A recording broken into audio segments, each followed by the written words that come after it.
Greetings, Patrick here. 8 questions with, and it was my show until the Cinema Squad decided to muscle in on the action. This is the second time that they've done this to me now. Every year, it's like, hey, what am I doing? Well, you're just sitting over there and letting me take over. That's what you guys. That's what you're gonna do. You're gonna just shut your yapper and let us take over. That's right. That's right. Welcome to A24 night, Oh bitches. boy. Uh, so this is Anthony, as many of you may know, from Fever Dreamland Theater. He's a member of the Center Squad. He also happens to run the most popular channel on YouTube when it comes down to all things Rod Serling. Um, it's funny. Is I don't know what we caught me going. I think it was probably a clip, but Mhm. I saw this TV show that Ross Sterling did. Oh, it was about guns, and they're talking about how the Western had been dying out, and Gunsmoke pretty much was the last Western standing, and and that Ross Sterling had done a Western himself called The Loner. Yes, I don't think it lasted too long, unfortunately, though, right? Yeah, one season and 26 episodes. It got a regular season in, Mhm, mhm. but they were pushing the Western out by that time because it came out in the mid to late 60s. Mhm. And it was the last black and white TV show that CBS did. Wow. Okay. Very interesting. And it's funny you bring that up coincidentally because I found myself online looking for like promo shots of Rod Serling, and I came across one that I'd never seen before. And I'm like, where is this from? And it turns out that's where it's from. I think it was a promo for that short-lived Western series. And I was like, oh, wow, very cool. So I have to look into that, especially like I'm not sure. I have to look into that one. It's totally new to me. I'm not sure if he wrote the episodes. Do you know? Or if it was just a thing that was like his baby and his project, and maybe he brought on other writers. No, I think he actually did every single script. Okay, He, wow, that's impressive. He had a couple Western episodes on the actual yeah, Twilight Zone show, but obviously not all of them. But Westerns were a thing in that era, so it's natural for to have been Westerns. yeah. I didn't. I knew that somebody had commented they Mr. Dan had turned me on to this on this in this Instagram channel Mm-hmm, mm-hmm, movies, TV movies of the week. I love those. I grew up on those. mm-hmm.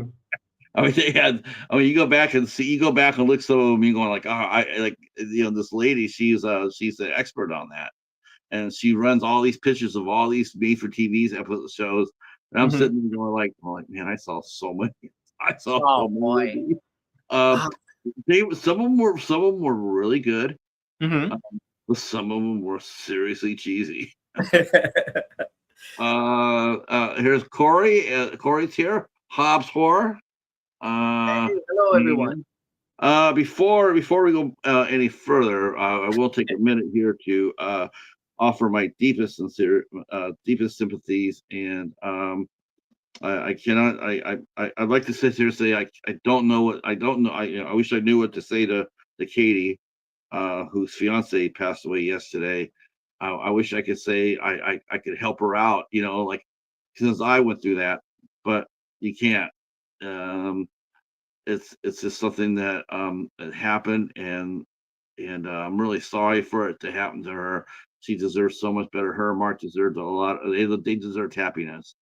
Oh. And yeah, he had a seizure. He'd been suffering those. He had those for years, ever since all of us knew him. Mm, And it was a sort of like a running joke that we would always see Katie and sit there and ask if Mark is okay, because okay. he always had these. Something was always going on. Yeah. So we were asking her, is he okay? Is he okay? And then we're sitting there telling her, well, you got to buy him a cheesecake to make him feel better. Mm, That's what he needs. And we had a lot of fun with him. He wasn't yeah. on camera very much, but Oh. we definitely knew that Mark and Katie were in love, and just wanted to say how very sorry, especially for me. I definitely know. I know what she's going through, and in that respects. yeah, it's sudden, it's unexpected. Yeah, it's Yeah. Oh boy, very sorry to hear that as well. Deepest condolences. I'm sorry to hear that. Katie's definitely family, and so I mean, we'll be here for the best, best we can for her. Yeah. It's funny, you hear news like that, Anthony, and the first thing that you want to do is you want to rush out and you want to rush over there and grab the person and hug them. And Yeah. the thing is, it's like it's actually the opposite. You try to give them some room to breathe and to process what's Yeah. going on. Yeah. I couldn't handle all the doors and the telephone ringing and the Mhm. doors. I just wanted to be, I was trying to, and the thing about it is, though, it's like, and I knew it was coming. Mhm. I Mhm. knew what was going to happen was going to happen. There was no mistake about that. It's like there's no like shock. It was just, it's not if, but when.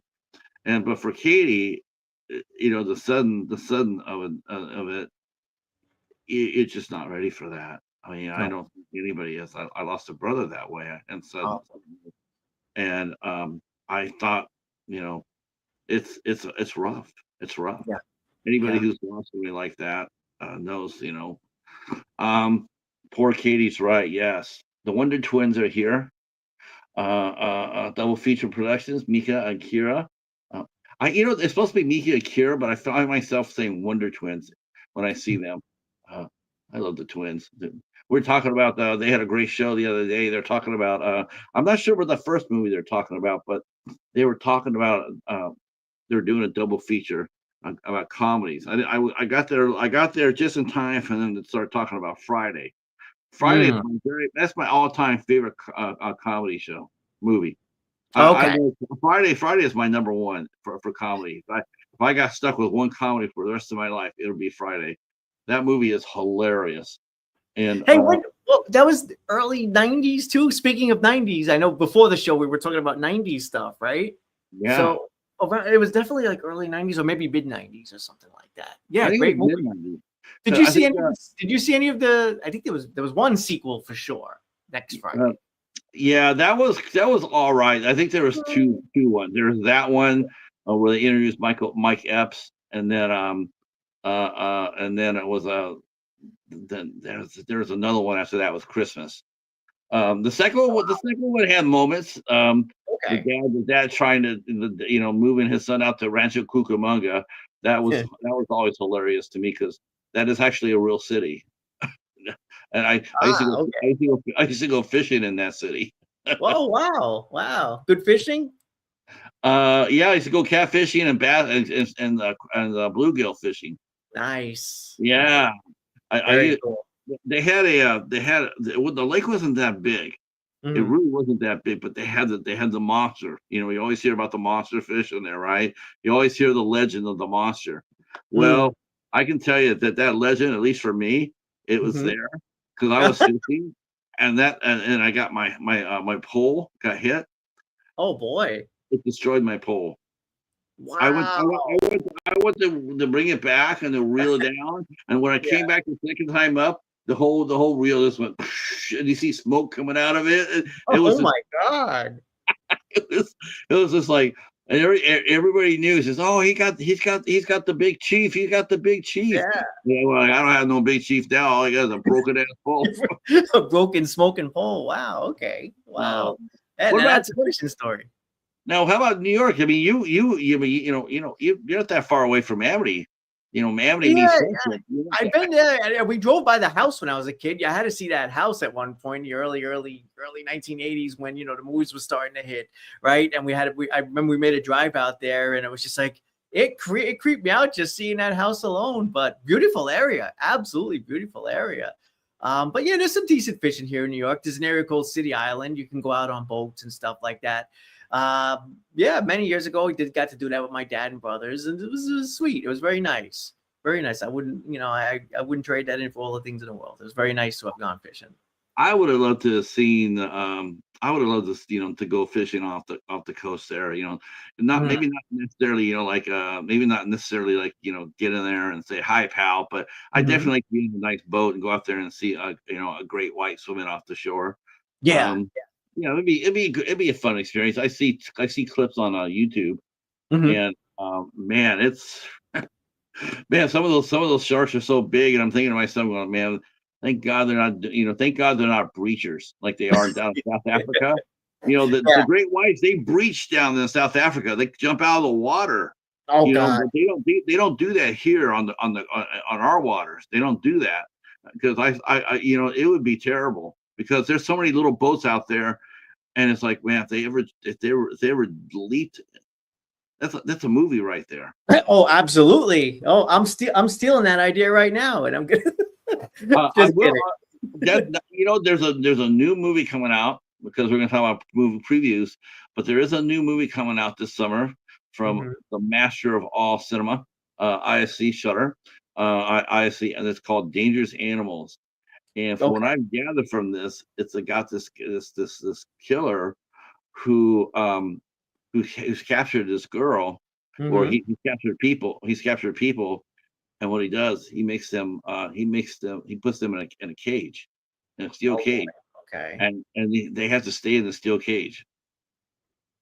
And I don't know how they do, what they have to do in order to Yeah. try to get out of the cage, but I know that they're trapped in there, Oh and boy. after it looks frightening as hell. Oh no, that idea is absolutely terrifying. Yeah, Yeah, absolutely. Yeah. There was a movie that came out recently of someone, I think it's an Anthony Hopkins movie of someone who gets trapped. He's like a car thief and right. he gets trapped in a car or something like that. Yeah, all those kinds of things. Like, they work great for horror. That concept is great for horror. I think that came off of a Stephen King story. Oh, okay. Yeah, they actually came That up with sounds right. one. They actually came up with one for Lifetime called Mhm. Monolith. And Okay. what it was a young mother whose baby was in the car, but she Mm-hmm. got trapped outside of it. Mm-hmm. So Mm-hmm. she's just and the car is self-automated. So she's having to chase this car to get her son out. Is that all the windows and everything are all rolled up? She has to race time to get her son out before he Oh my suffers. God. Yeah. Very, very. I actually have that movie, a Lifetime movie. Um, hopefully I'll review that soon. Hmm. And see, everybody is talking. Come, thank you for everybody coming by. There's snow leopards here, our favorite snow leopard. Let's see. Like I said, Hobbs is here, and Wilkie, Corey, and Drew. I saw Drew in there. Yeah, what's going on, Hey. Drew? Yeah, share us out, and yeah, if you have any questions for Anthony, as I said before, he is a member of the Cinema Squad, and that means he is an important part of what we're talking about today. Um, we were supposed to have Shawn. We're supposed to have Shawn, but I personally feel like Shawn probably saw me coming down the hallway with the cheetah, and knowing that I was going to be talking about Haley Bennett, I think he pulled the shoot. Oh. I think he said, "Oh hell no." How is the cheetah these days? The cheetah's doing great. He is sleeping underneath his blanket. He is so happy. Oh, Um, yeah, he is happy. He's 14 now. It's 15, so wow. he needs a little bit of help jumping on the bed, Yeah. and he needs a little bit of help Oh. with snacks. But it's just but he's still looking good. He's still eating like a horse. Mhm, Still mhm, attacking my feet. mhm. Uh, Oh, yes, by all means, I should go ahead and well, maybe one of my monitors could drop Anthony's. Uh, I think you're a monitor yourself. You can probably drop your I own. oh, geez. It's been a little Yeah. while. Let me see if I still am. I'll check in the meantime while you do your thing. Let me Um, see.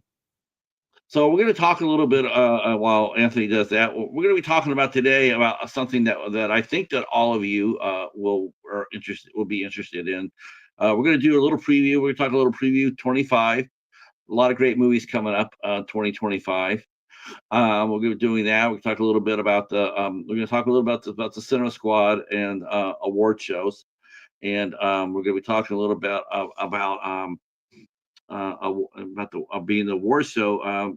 It's gonna be very interesting to talk about that and how small podcasts such as the Cinema Squad, who does the Rubber Duckies every year, um, they may be the future of merit earned awards. Um, the Oscars, as we know them now, let's just be real honest about this. Mm, They don't go to the best people. They're the people that we're watching. They're not the ones that are most deserving of it. mm. Not to say that every single one isn't, but you just know. You just know. You watch these movies, and even people who don't watch movies like we all do here, when you hear them the next day, they're going like, "Who won last night? I didn't know Mm, who that was. I didn't even know about mm. their movie." Um, that's when you sort of know that you know they're just given to certain people. I think I heard someone was commenting how Emma Stone was a two-time Oscar winner. This floored me. Yeah. This floored me. I'm going like, she's won twice for what? Seriously.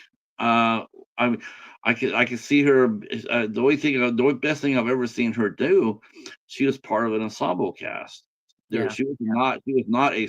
She was not. I mean, she was sort of like she was overwhelmed by the cast. The cast was so strong that the fact that the person who stood out, were Octavia Spencer and Viola Davis, and of Yeah. course Viola Davis lost. Yeah. God, I want to. I got to figure out who she lost. I was so shocked. That's what I think. When I started watching the Oscars and I knew that the fix was in. I think for me is when for Saving Private Ryan. The Harvey Weinstein thing. That was Shakespeare. Was it Shakespeare for Shakespeare in Love? Yep. And Okay. and Yeah. Harvey Weinstein is the originator of the fix when it comes down to for the Oscars. Um, he's the one that has started the program, has run the program, has pushed the program that studios are using even now. Yeah. Um, See, that's always bad whenever I don't know, dangerous is such a strong word, but it's a precedent that gets set, and then everybody follows suit, and now that's it. We're off to the races, and we're going down a very dark path. Uh yeah. This is what certain people in life aren't the best people. And well, you know what? I don't want to go into rant mode, but they sort of start bad traditions. Let's just put it that way. yeah, it I for me. I remember Private Ryan, and I'm going like, wow, I just can't believe they lost. Best Picture lost to Shakespeare in Love, and I'm like, Yeah. it's just absolutely no way that should have ever been on any planet, anywhere. Some movies are just. Some movies do it to themselves, right? They just Mhm. walk in there, they're so good, and I know a lot of people might be surprised when I say this, but I absolutely mean it. But I think Titanic earned everything it got. Dude, Um, I'm a fan of that movie. I know that movie gets a lot of hate. I like Titanic. I'm a fan of Titanic. yeah, It is what it is. It's an emotional movie. It is what it is. yeah, It's up there. It's one of my it's maybe not my favorite James Cameron movie, but it's up on my yeah. list for work that he's You done. know, I don't know. I think yeah. I thought it was really well done. Hmm. It was like you said, it was very emotional. Very strong. Looked great. Hmm. People talked about it. And whatnot. That's another thing too. It's like we don't a lot of these movies they don't get talked about because no Hmm. one's the only time you ever hear them is like when they announce like who's up for the Oscar. You always Hmm. listen to them going like who.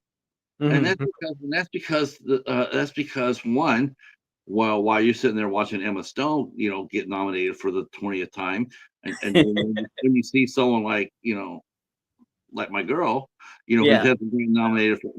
hasn't gotten nominated for anything, and you go Mm. and you've seen both of their work, and you go like, well, that it tells you like I guess the best movie for me with Haley Bennett was Cyrano. Okay. She was Gotcha. with Peter Dinklage. That movie is magnificent.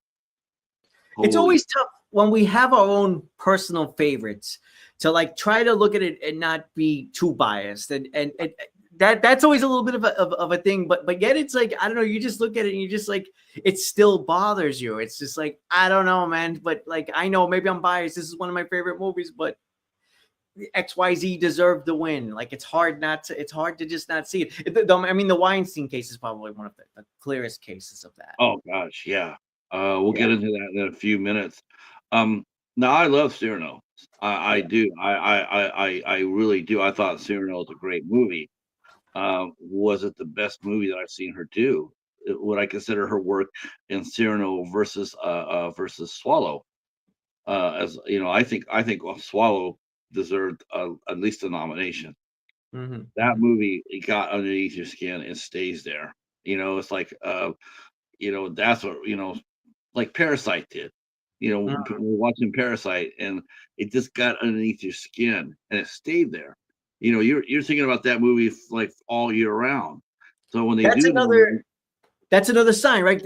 Like of how good a movie is, the impact that it leaves on you. And does it leave you thinking? Does it stick with you? Do you find yourself wanting to rewatch it? Do you find yourself recommending it? Do you find yourself searching for the special collector's edition on Blu-ray?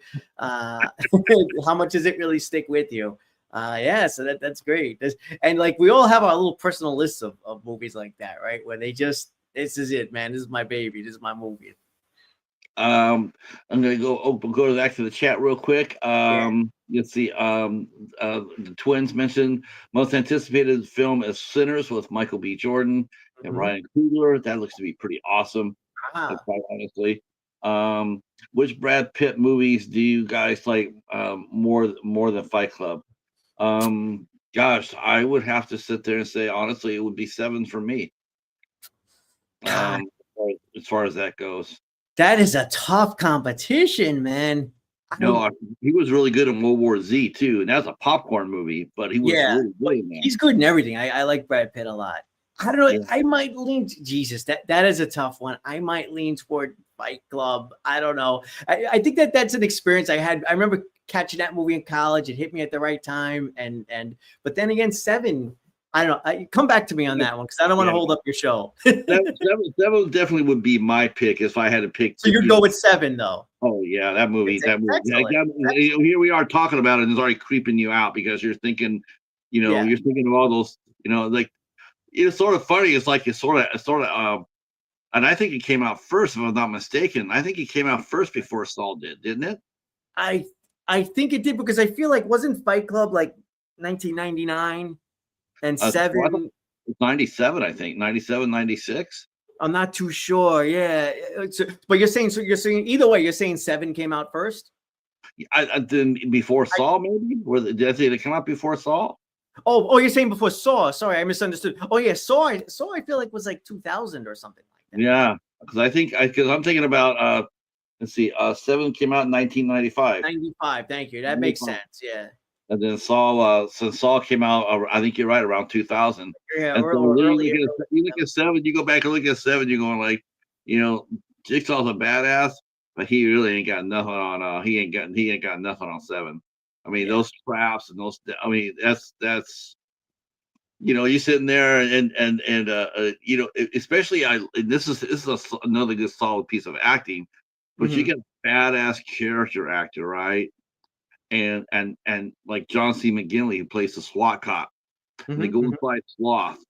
When they find out that he's still alive, you see John C. McGinley's face is like, and you feel that you're going like, that's exactly how he would be. He wouldn't be a tough guy. He wouldn't be like, he'd be just like all of us, feeling our buttholes, tighten up because we're so fucking scared. It's like, oh my god, that guy's alive.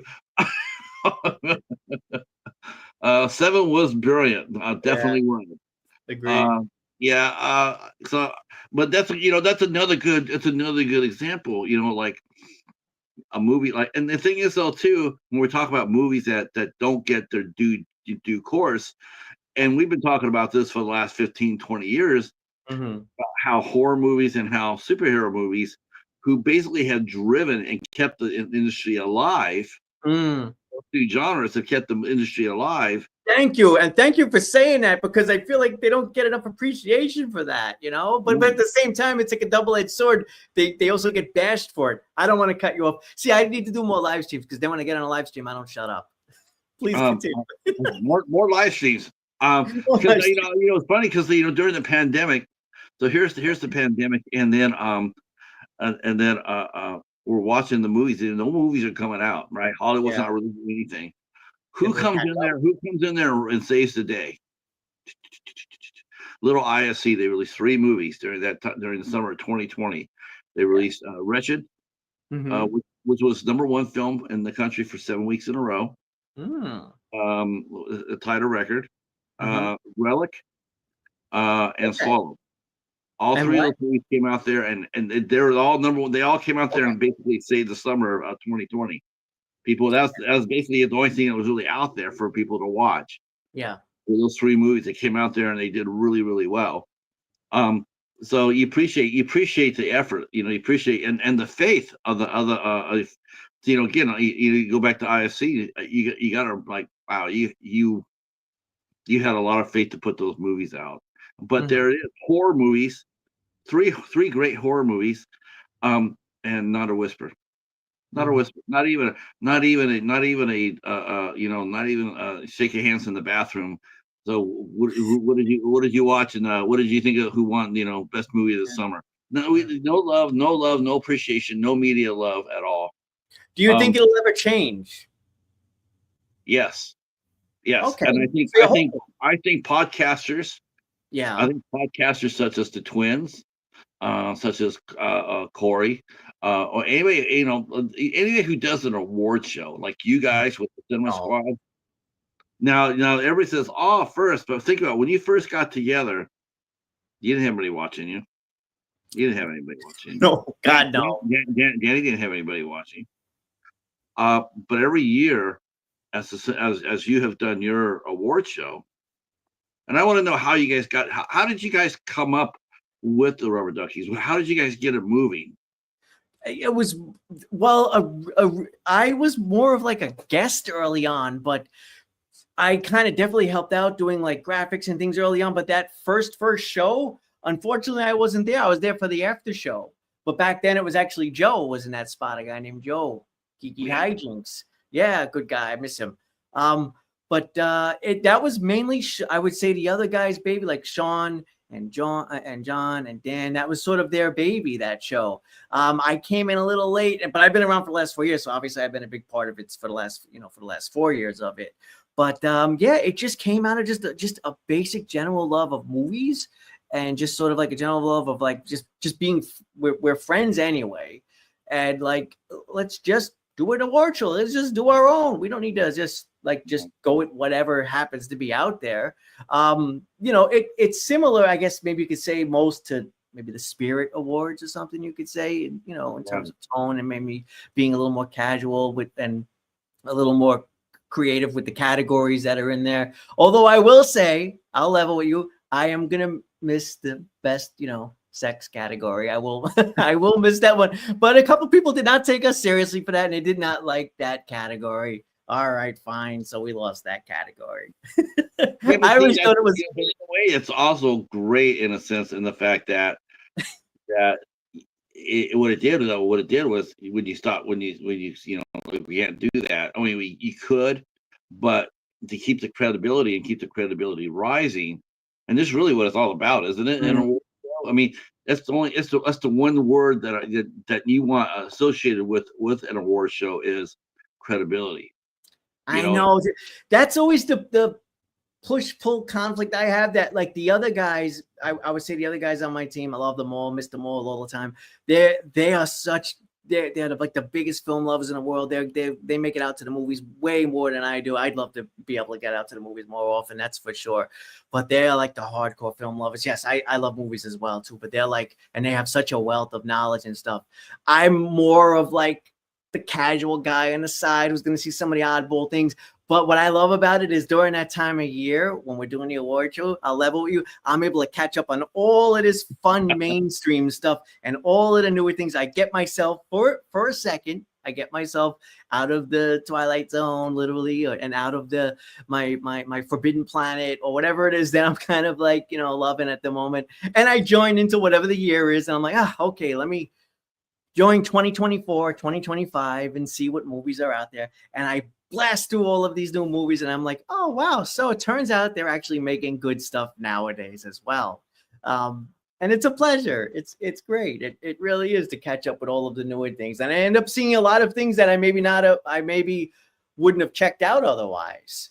It's really ironic too, is like, like Shawn's a legitimate journalist. Absolutely. Yeah. Wonderful writer. And when you watch his videos and stuff, you definitely see that talent there. Yeah. It's just raw talent.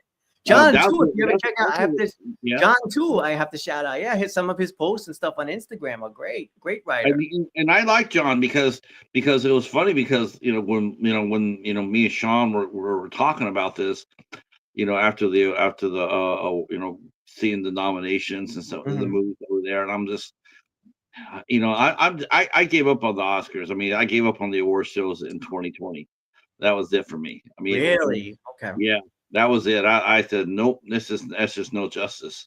Do you still keep up with it a little bit, just in terms of like who won, who lost? What you guys do. Okay, I keep up with what you guys do. And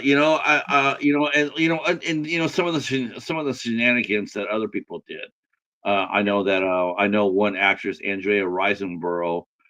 Her campaign was in a movie that made only $27,000, and then all these big stars came up there and started holding watch parties, and they're all basically saying the same thing, literally the same thing. They're posted it on her on their social media. They basically robbed Danielle Detweiler of her spot that she would have gotten for Till. Oh boy. See, it's disappointing. It really is, and it makes you it's very disappointing, very disheartening. I mean, Till deserved to be seen. For everything I read about it, Danielle just a magnificent job. I've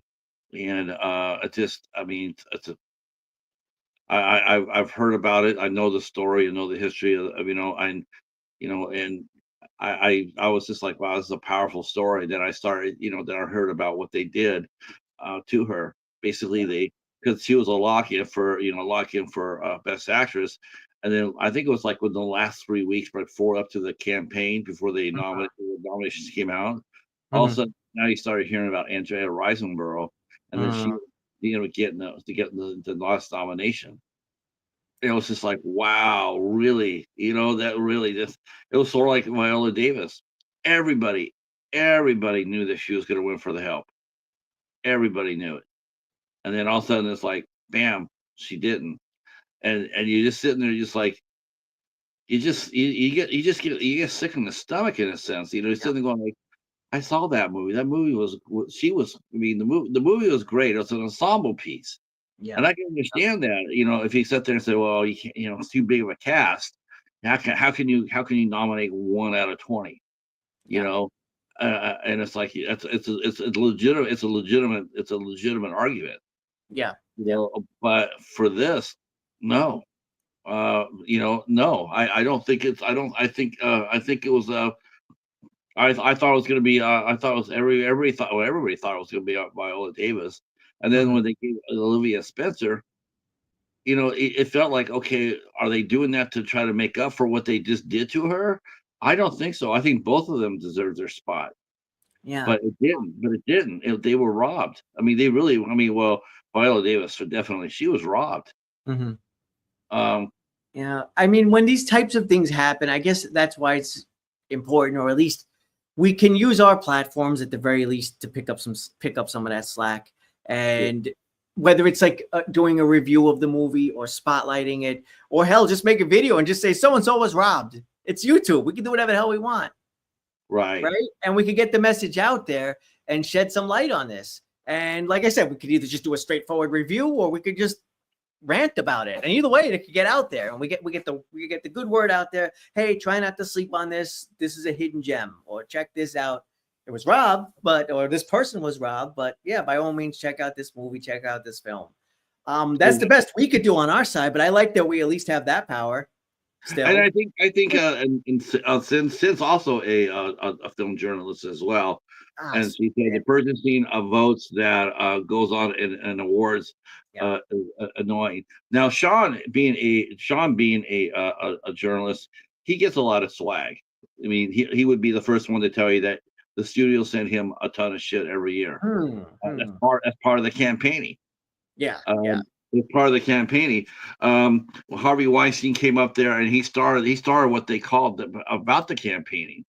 And it was really interesting, how to buy an Oscar, right? How do you do that? How do you do that?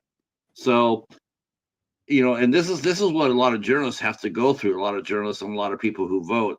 For one thing, they say that there's two ways to vote for an Oscar. One is among your peers. Okay. One's among your peers. Actors vote for actors. Actresses vote for actresses. What have you? Directors for directors. And then it's the general body. It's the general. Everybody who's an Academy Award member. They get to vote again on who they want. So they basically get two votes. They basically get two votes. And you can see who you're going to win among your peers. I'm an actress. I don't know how they decide what movies make the cut. I know I see that with foreign movies. They'll sit there and say such and such didn't make the cut for the Oscar show. I guess everybody can't win. Yeah, fair enough. There's so much. Yeah. Right. I mean, for one thing, they have to be. I do believe that your movie needs to be seen. It really does. Yeah. That's why I think they should do better than just run it out for 1 week in December for it to qualify. We just run it out for a week, get it in there, let people know that it's out there to be voted on. I think it needs to be out there a lot more. Yep. Sin says, "Hey Dal, how are you? How are you?" Sin says, "I get a ton of swag too, a ton." Yeah. Yeah, that's all the journalists they get all that, and we'll talk about that here. This is some of the process that goes through in getting an Oscar. You got the Weinstein method, which was the birth of modern campaigning. Yeah. So he actively went after, to make his movie and his star to pop up. To make them known, and some of the tricks that they used is really insidious. It says here, it says here he sent out all screeners to all the Academy members. That's normal. That's part of being the Academy. I mean, it's part of the perks. You get to watch every movie, and I think you have to let people know what you saw. Yes. There's a little bit of a gray area there, but man, they were able to play. They were able to have some fun in that gray area, aren't they? They already started planting the seeds. Here's all the movies, and then the camp, and your name is out there, right? I mean, you're Anthony from the Cinema Squad. You and your four compadres, you're a group of journalists. And you run an award show. Now I know this seems funny. I know how it sounds, believe me. But I think shows such as yours and with Danny with the Oscars and anybody else who does a show like this every year, do you not notice it getting bigger?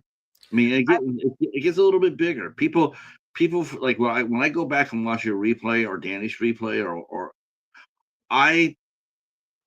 it was sort of funny is that there's part of me I got asked to do the voting last year. And I had a lot of fun with it. Now I didn't get invited this year.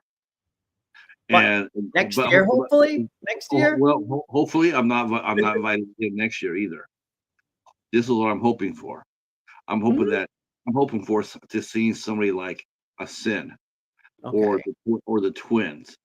That Okay. have legitimate voices, that have good, that can like I can go there and tell you why I like a movie. I can tell you like 70% of the plot, but I can't get into the depth of a movie at the same level, such as Shawn or Sin or the Twins. Well, yeah, but fair enough. But you're an awesome guy, and for the purposes of presenting, that's it. That's all we need. Well, yeah, but I like the idea that to use more. I understand what I you're like to have saying. a Yeah. more, yeah. I like to see because now you get now your show is still fun, Yeah. Yeah. Oh, but now it's going to be taken a little bit more seriously. yeah. You know, now people actually have a chance to hear some really good story. You know, really okay. They're not gonna maybe they're not gonna hear about maybe they're not gonna hear about Night and Day in the mainstream. Not gonna hear about that movie. Mm-hmm, mm-hmm. They're gonna hear it from you because you guys do that. You guys will watch everything and talk about everything, and everybody here does the same thing. How many movies do we all watch that nobody else watch? Yeah. And I I think, mean, and on our show, what's great about it is between the five of us, that's a lot of different movies. Like even if one guy didn't see this and didn't see that, then the next person did. So that's why we're able to get like such a nice variety of things. I might be the guy who sees some of the more oddball stuff, or maybe some of the horror. But then Shawn and John they'll chime in with their things, and Dan, obviously is out there seeing all the 4DX stuff, and then Jace, to his credit, goes all out, and tries to catch up with all kinds of things, and still come out there and host the hell out of the show. Thankfully, like he's the host now, no matter what, till he's 90. and Dell comes. Dell and Sin come in. Let's see. Dell mentioned the only swag he gets is self-generated. Yeah, Right. that means when you go ask for it. Yeah, you're right. Um, let's see, and Sid mentions not to just regular campaigning, but also dirty tactics, like digging up dirt, or yes, like they did to that trans actress. Oh boy. Okay. Yeah. Yeah, they destroyed her campaign. That Yeah. that shit was sitting on her computer for 6 years before she was anybody. It was there. It wasn't no like aha. It was a gotcha moment. But she said it, and it was on her computer, Yeah. and no one said nothing about nothing until it looked all of a sudden like she was going to win. She was the favorite to win, and next thing you know, me and Shawn talked about this too. And next thing you know, she's gone. Her movie's gone. That's where Honora won. Honora did. They came in there and took the vacuum away from when that movie when the movie got taken away. The South American movie. I'm sorry, I know the name of it. It's just escaped me. No, it's okay. But that's where Honora came in. Honora was on the outside looking in, but all of a sudden they splattered this woman's name because she's a transsexual actress.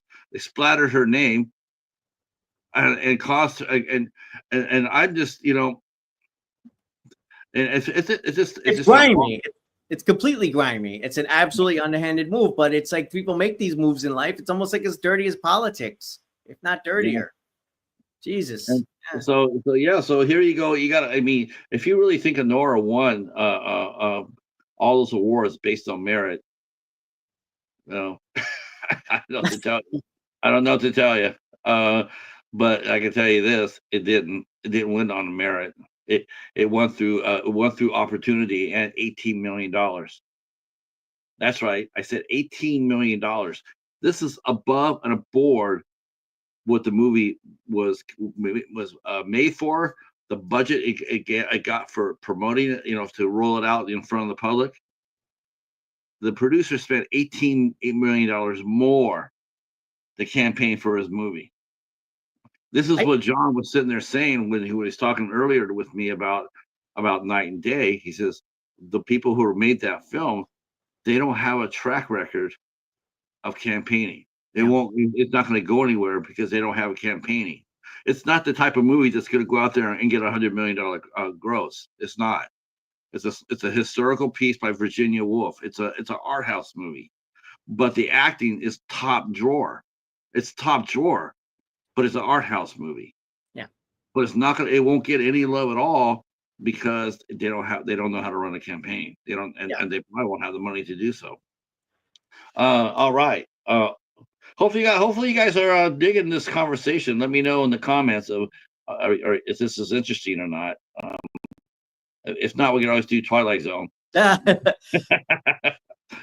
let me ask now, you a quick question, sort of on the same topic, Patrick. Do you think that now we're at a point with the movie industry where that whole behind the scenes system is just so corrupt that now everybody has to play dirty just to get ahead, unfortunately, whether you want to or not?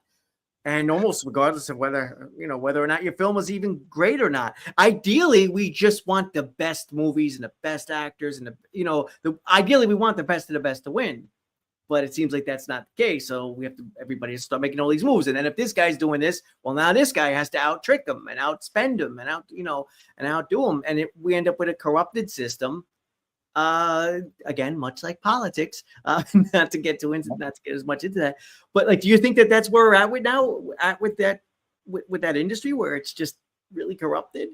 When I think so, because you see that even though they'll get a popular host, right? So I guess they had Conan O'Brien, who I love, But you know who the host I absolutely just it always amazed me every time I saw him host it. Mm-hmm. It always amazed me because I'm going like, this is the guy that he's taking your money, but he is definitely walking up to you and saying, and putting both fingers right up your nostrils. Same time that he's hosted, he's going right there and says, "This is what I really think about you guys," and you definitely feel that sense of righteous anger. Mm-hmm. That's when Ricky Gervais. Yep, I knew you were going to say it. Yeah, I agree. I agree. He's getting paid to be there. I'll find myself rewatching some of his clips when he's going at everybody, right? And he's not pulling any punches. No, at all. Yep. No, he knows. He knows. The Oscars are generally we're supposed to celebrate film from all over the world, but yet here we are in 2025, and I think I told this to somebody once. I said I still find it shocking. I find it shocking still. Here it is, 2025, that when a minority wins something awarded for the first time, it's the first time, and we're hearing about it. We're watching it. Yeah. We're watching history tonight. As Joe Smith is he's the first African American to win, or the first Filipino to win for cinematography. Yeah, who was it who won it for Wicked? I saw a clip, and it was the first. I don't know. So you're right, and that's almost kind of sad. Like we're still getting firsts in 2025. We're still getting first. Yeah, we're still getting first. We should not be getting first on anything, entertainment wise. Yeah, we should not. But yeah, there it is. And every year we roll over it, they're talking about women directors. Jesus Christ Almighty! If anybody's learned anything from watching any of my reviews, I think women directors are badass. Oh, absolutely, yeah. I love women directors. They bring a unique point of view to a movie. Tremendous talent I've seen out there. On all levels of film. Hey, Jamie, how are you? See, here you go. This Jamie. I'm glad Jamie walked in here, because this is a movie that I saw last year, and many of us saw last year, that absolutely had zero chance at all about winning, even though it deserved to at least be considered. But based on what people did and the poison pen or what have you, it didn't, and that was Skinner Morenik. That's a now it's funny watching everybody talking about how sad they were. And Jamie, I love you, but this is coming. Everybody's talking about how when David Lynch passed away. He passed away, and he left this great body of work. And I came in, I've always said this. I'll stand by this, even though Jamie will kick my butt. But I feel like Morenik and Kyle. I think it's Kyle Ball. I think he did a tremendous job with Skinner Morenik, and it reminded me very much of had the same vein, the same spirit of crap. Oh boy, help me out here, crazy.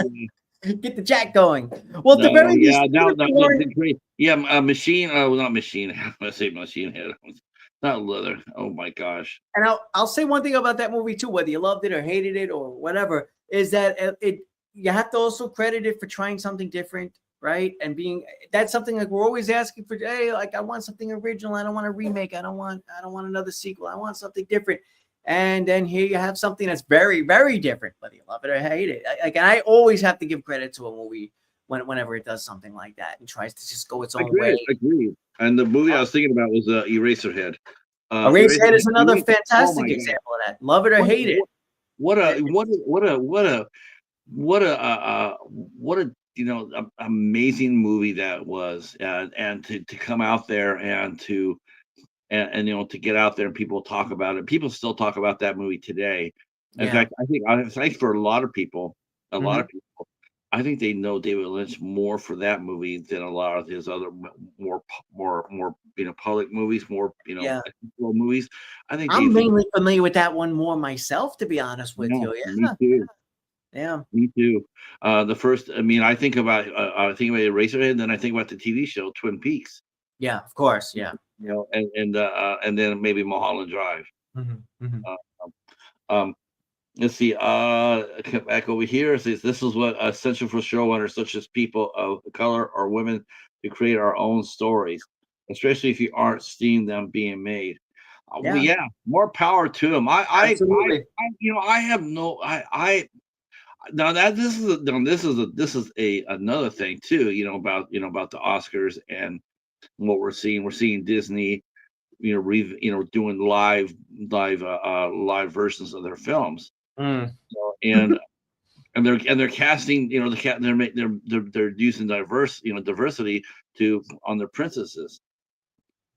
I you know what, it shouldn't have to be, again, it shouldn't have to be that they're forced to go back to already go over territory that's already been walked on. I'm gonna make Yes. I'm gonna make Snow White an African American. Why? Why? Why not do it yourself? I would definitely go see, the twins version of Snow White before I would see the same old. I would like to see what they do different. So you're Uh, saying more of just you'd rather just see a whole new, different, original story, sure, different. Yeah. sure, yeah, because they're right. Their stories are out there. Hmm. The stories are out there. They just need to be given a chance. Yeah. But when you do, and you see movies like, when you see a movie like, let's talk about Till. When you see a movie like Till, Hmm. who talks about Emmett Till, who was a young boy who was lynched. He was killed in a lynch mob. Not that type of movie being made and seeing the box office. If the studio put, like when that movie came out, it pushed Danielle. It pushed Danielle a little bit, as best it could. Hmm. Um, in fact, it didn't put it. It was more. Now that's a true story of her getting her position based on merit, because her studio wasn't really being able to, couldn't really afford to. Yeah. So Yeah. she was winning on merit, as far as that goes. But look how tenuous that was. Yeah. Here she is. Oh, okay, she's gonna make the nomination. I mean, but it was never like, they never felt like it was locked in. And then when you started hearing about what they were doing to Danielle Detweiler to take away her spot, and there's nothing the studio did to do anything to stop it. Like, Mm. what? Were they? Oh, well, let's throw $5 million to another. They won't, because they didn't make the money. Yeah. Well, You know, that's what it all comes down. That's what everything in life always comes down to, isn't it? it's, it's a Sadly. pe- it's a period piece. It's set in the 50s, and young people today, you have to cast the movie really well. Like Michael B. Jordan was in it, Yeah. and I think he played Medgar Evers, um, and and my girl was in it for a minute. So Yeah. I'm glitching out too, and I apologize if I'm really blurry or glitching out. I hope not too bad. yeah, I mean, it's just, yeah, I just thought that it was an important story to tell, and it should have been told. And I'd rather see a story like that being told Yeah. than seeing and seeing a remake of yet Yeah. another princess. I don't need to see that. I'd rather see her story. I'd rather see the story Yeah. about what happened to her and her life. That's more fascinating to me, but it doesn't work that way. I mean, and we have Lilo and Stitch is coming up now, right? So they're going through the whole catalog, right? And we've already gotten a Lion King prequel somewhat recently. So yeah, they're Mhm. going through the whole catalog. It's just a matter of looking back and figuring out what's coming next. They did Pinocchio a few years ago, I believe. Um, some of the other thing that Weinstein did to make his movies pop, it's pretty, like I said before, it's pretty insidious. And I was reading some of this stuff, and uh, um, they did the screeners. That's happens on every Yeah, yeah, entertainment. It says making the talent available for extended pre-show periods, and that's true. A lot of times during Oscar season, you'll see a lot of those things stars that have been nominated or movies have been nominated. All of a sudden, you'll see them suddenly everywhere and available for the media. yeah. So So what happens with they're flooding the media. They're out there and they're pushing hard. They're pushing a little too hard, but they're doing their thing. But what's funny is it's such a deliberate effort. That's what feels a little bit like, wow, like they really want to take it. What would you say is like just ultimately the end goal of that when somebody just pushes that hard for that well, trophy? well, yeah, considering that Like that's really what it comes the down to. trophy itself, the trophy itself, you know what it's worth. What's a statue costs? I've heard different. Well, how much? $400. Okay, because I've seen like low prices, and I'm like, I must be reading wrong, or I'm researching wrong. That doesn't sound right, but okay. I've heard people say they put their trophies in the bathroom as to hold the door open. Oh, geez, wow. There's some that I mean, some people, like I remember the funniest story I ever saw was when Halle Berry got nominated for the Razzies, and she showed up for I think she won, and then she got nominated for I think she got nominated for Catwoman or something like that, Um, and the next year she showed up for it. She said, and she brought her Oscar with her. wow. Hey, there you go. I like when they have a bit of sense of humor about them. Very, Yeah. very human. Um, See, then they have creating events that appeared educational rather than Oh, promotional, and they use this oh. example for Well, the see, Weinstein. that's the first one you read to me where I'm like, okay, that is really sounding kind of manipulative. Mhm. Manipulation 101. Wow. Um, well, here's the first time that he did this. Remember the movie My Left Foot, Daniel Day Lewis about Yeah, I Christian think so. Al Yeah. Capone. Okay. So the movie was talked about. His performance was talked about. The buzz was there. So what did they do? They ran a able-bodied man who played a cripple. They Okay. ran able. They ran him in front and had him speak in front of Congress. That Hmm. had nothing to do with anything. Wow. So that's what we'll get them. We'll get them in front of Congress. They'll get that's again. It'll get a media. It'll be all over be all over the country. It'll be international, and probably all they do is just probably waste up a few favors. Like maybe the congressperson hadn't been able to see all the movies this year. Well, Yeah. I'm sure by the end of his appearance, I'm sure when they get home, there's like 100 movies on his doorstep. Mm. Um, let's see. Utilizing negative campaigning toward the competitors. Yeah. Now See. that is something now that I have to admit, now that is something I have. Maybe anybody in the chat can get in on this too. I will say this.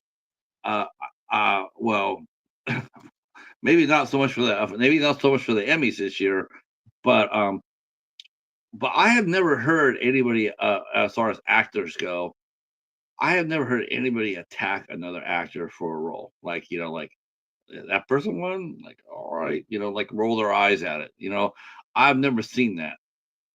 The only time I've seen anything sort of close was an interview years back with Ray Liotta, the late Ray Liotta, rest in peace. And I think he was asked a question about actors who were overrated. And he said, I think Clint Eastwood. And that got a reaction, of course, because it's like, oh, Clint Eastwood is a legend. But you're right. And all of a sudden, also, by the way, check out that clip that's floating around on YouTube. It's hilarious. Rest in peace to Ray Liotta. But yeah, you're right, dude. Other than that, you don't get that. You don't hear that too much when actors. They don't seem to go after each other too much. Or maybe it's me. I don't pay attention to it as much if they do. Yeah, I don't really see it too much. I mean, I think sometimes you might see it in like this, like some of the celebrity magazines, they have people, which is sort of creepy if you think about it. You Yes. actually pay people to sit there and look at other people's social media. Like if someone's not following somebody, that's your job, is to find out if they're still following somebody. Oh man. Yeah, I don't know Dude, about that's a life. Wow. Geez. I'm still really weird with, as a total side note, I'm still really weird with social media. You know, back in the day, I had a MySpace. I won't take your thing. I won't derail too much, I promise. Then I got Facebook. And nowadays, where I'm at is just Instagram. There's a little Facebook, but it's mostly just for the channel. It's just as like a promotional thing. But I can't really. So when you tell me a story like that where somebody's monitoring social media for that, I'm like, oh God. Oh yeah, people that you'll hear about it. You'll hear about it, like, like they notice that so and so aren't following each other anymore. And it's like, Yeah. who cares? Who does that? Who checks that? Who checks that shit out? Yeah, please, thank you. Apparently Stacy's some people do. see, Stacy's here. Welcome here. Did I see The Devil's Own? I have not seen The Devil's Own. I have not seen that one. I have that, but I haven't seen it yet. God, that T-shirt. I own it, but I haven't watched it yet. Let's see. Let's see. Should they make another movie program about Patty Hearst? No, no. But then again, I'm old enough to realize that. Actually, I'm thinking about that. I don't. If I could get through life about not hearing about Charles Manson or Patty Hearst, because those two probably have had the more coverage of anybody as far as American criminals go. Okay. They've had the most coverage of either. Okay. Well, you know what, Patrick, because I never get to talk to you, man. Let me ask you, and forgive me if you made a video on this and I missed it. Did you get to see Tarantino's Once Upon a Time in Hollywood? And if so, No, did you like it? Here's my thing about that. Because Manson, you mentioned Manson, so that's why I was just curious. Yeah, no, I passed on it. When he said that he was going to make another movie, he was going to make a movie about Charles Manson. And again, this goes down to, personal taste, I guess. But it's like, I don't know what anybody else could do to about Charles Manson that hasn't been said already. I just really don't. I mean, until I saw American Trash. Then I'm like, okay, well, there's still stories to tell about that, because American Trash was it was a strong movie, and extremely well written and directed and acted by Robert Lasardo.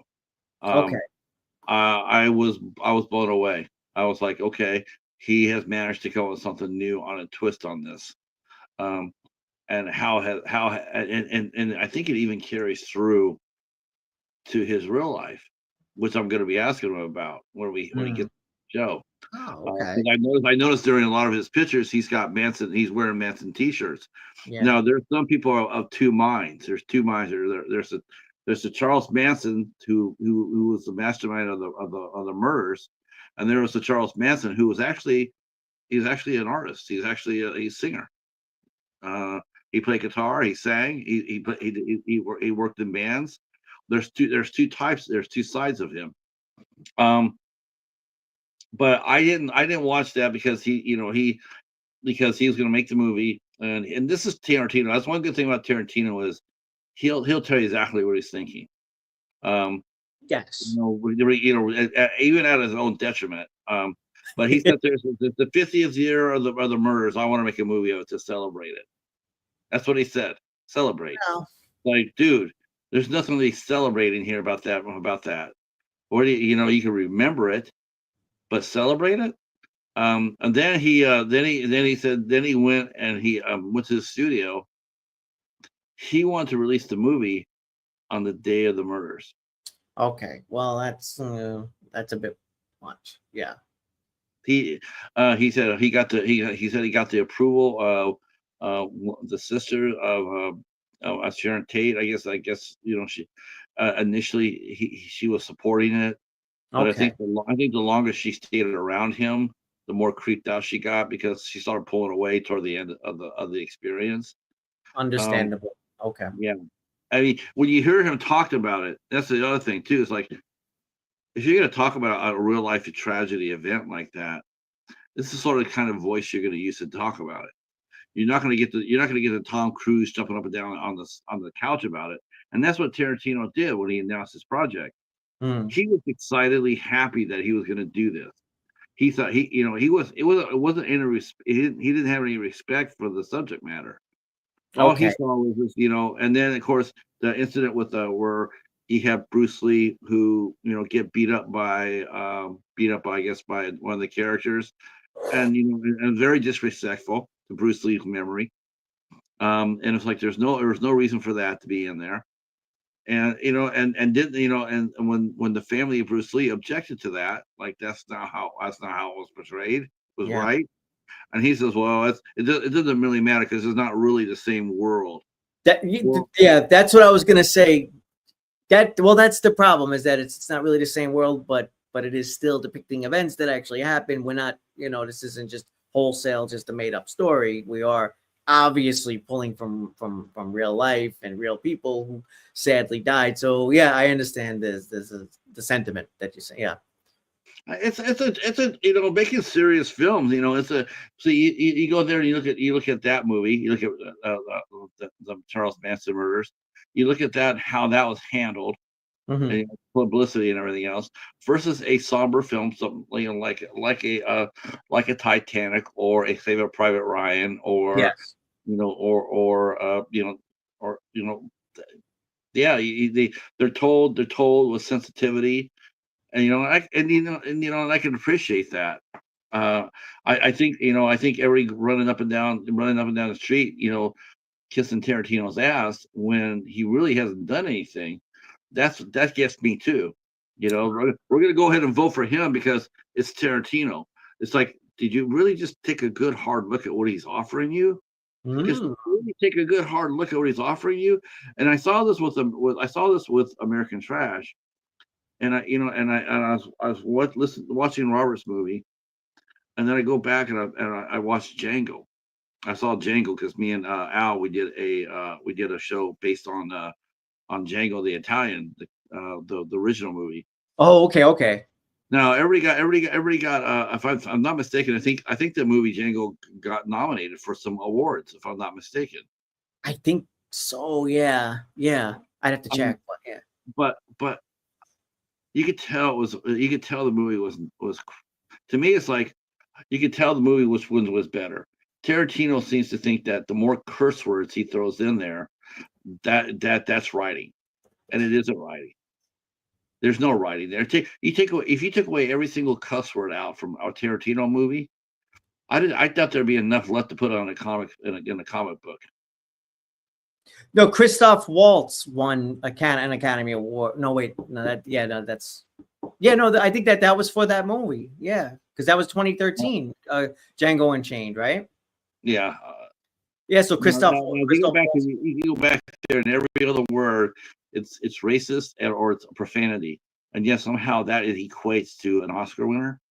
That movie had to have help. That movie had to help. Oh, it's Tarantino. He's he's done it again, and all the media gets flooded with all this swag.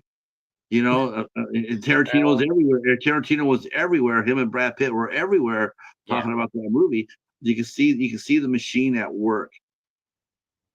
You can see the machine at work. Once I think once we all see that, once we're all expose ourselves to that, like watching the hype, like Look at Honora. Honora after the Oscars, everybody was all over Honora. They weren't beforehand. I mean, it was thrown in, but it didn't get that hype up. It didn't get the hype up until the lady got bumped out, and then they spent $18 million on it. All of a sudden, then we saw the stars were everywhere. Nora, the dark horse coming out of nowhere, the Cinderella story, sparking a little Bill Murray there. Yeah, the comeback kid. Let's see. So yeah, the SLA should be told by the story from Oakland. Yeah, they rather not. They rather not. I can tell you that living in the Bay Area. Um, Stockholm syndrome. I guess that's the only thing that came good out of that we found out what that was. Hey Anthony, how are you? I see Dal says Once Upon a Time in Hollywood is bloated and overrated. Now, I like to think personally. Now, let me ask you a question on that, Dal. Sure. Where did you get that? Where did you get your impression from? I mean, did you come? I mean, did you sit down with a bag of popcorn and you just, or did you come in with certain expectations that people told you about, or the other media had you read about another media about how it was supposed to be all that? Because I mean, that's again, this says the media campaigns. When you look up at People magazine or Us magazine, and you see the cover, and you see the faces of the people in the magazine, for the movie, or it's being pushed hard. Yeah. Oh, absolutely. And it works. It's very influential. Yeah, a lot of those magazines, they don't, and they just don't come up with that shit. You see the photos, that's, photo sessions, talk about the fashion and whatnot. It all goes to warping the fact of the matter is that this is not a Oscar worthy movie. It's just got an Oscar worthy budget, as far as buying it goes. Yeah. What are a couple of movies that you saw, Anthony, that you just that were talked about talked about the media or other tubers or other cinephiles that you sat down and watched it and just got out there shaking your head like, I just didn't get it? I think I feel like John's gonna kill me, but Honora would be in that boat a little bit. I'd hate to say it, and you might kill me on this one, but I would probably put challengers in there. But I did like it still. Don't get me wrong, but I just didn't love it. Is that an okay? I was shocked that she was so freaking amazing in that movie. The performance. See, that's the thing, though. Is even if I'm not in love with it, with a movie overall, with the overall package, I'll still recommend and appreciate and always respect the performances. And in that case, that movie's incredible. It's all top notch across the board. Yeah, you're never gonna catch. You'll rarely catch me completely crapping on any movie, even the worst of the worst, because I'll still find some goofy special effects or something that I could like, or whatever. I'll find something. I didn't really know who she was because she was a Disney girl. Was Zendaya? You mean? Oh, okay. Yeah. No, I didn't know who I didn't see her until she came out in the Spider-Man movies. Okay, gotcha. That's the Disney thing. I don't know. I guess I wasn't onto the Disney Channel, and the kids weren't into the Disney Channel as much. So yeah, you're right. She came on my radar, I guess, probably in the Spider-Man movies as well. Now that you mention it, yeah. But I didn't really notice her at all. I mean, until I saw her in the Greatest Showman. Okay. Oh, okay. Then, oh my gosh! Then there's a scene in that, and I'm just like, it's a beautiful scene.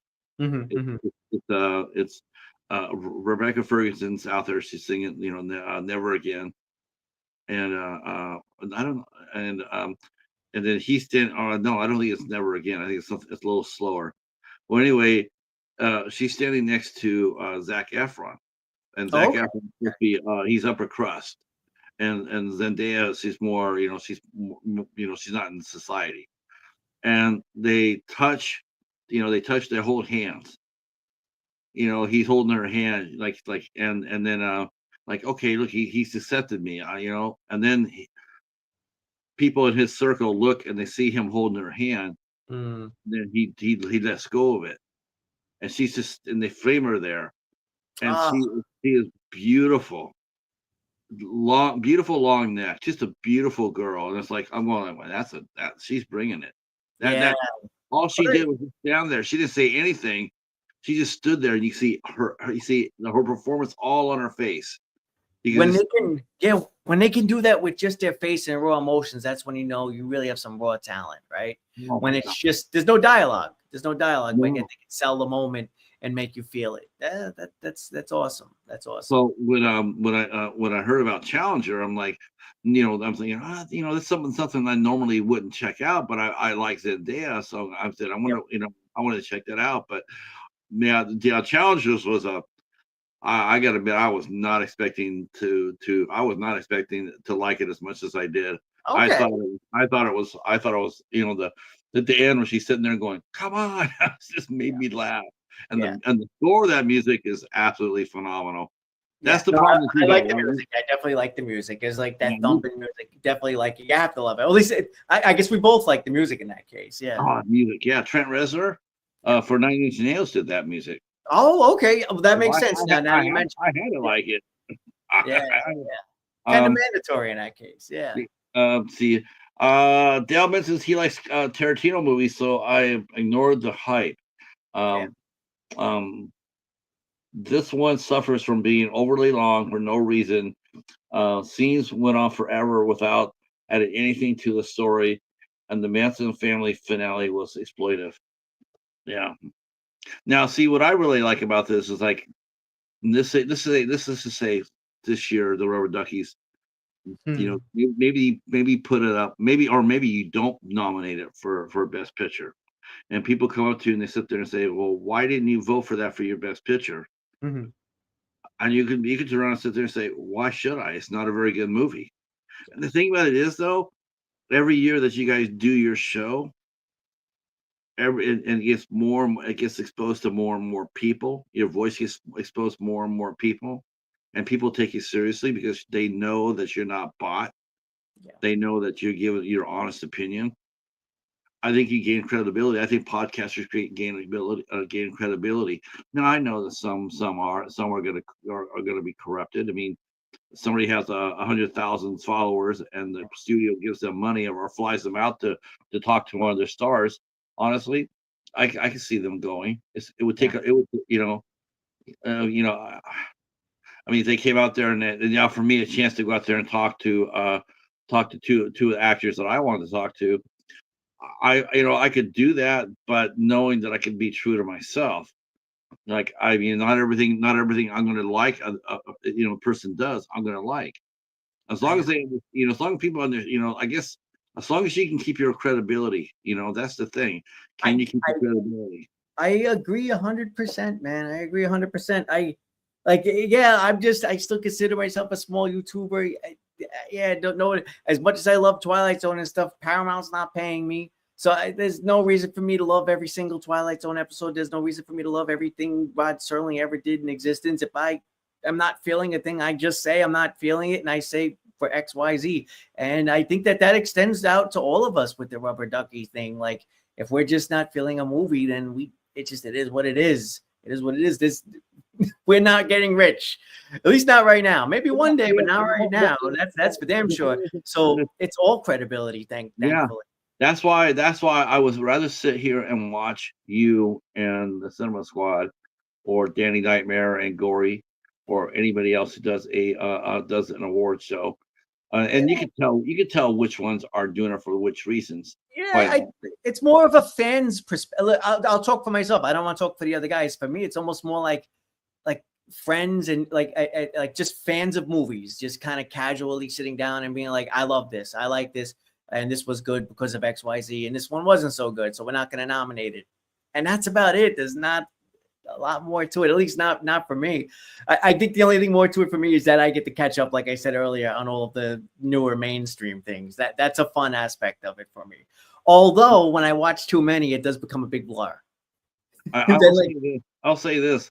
I do think that the Academy. I do think that they're paying attention to when people do shows like this. When they come out there, and at first you don't think too much of it. A couple of guys, a handful of friends, and not many people are here. But all of a sudden, when someone else does it, and then someone else does it, and then someone else does it, and before you know it, you type in like reviews of critiques of the Oscars, and next thing you know, maybe you had like 5 or 6, but next thing you know, you look up and now there's maybe there's 500, maybe there's 700, and I think that they definitely pay attention to what you say. I really, I totally do.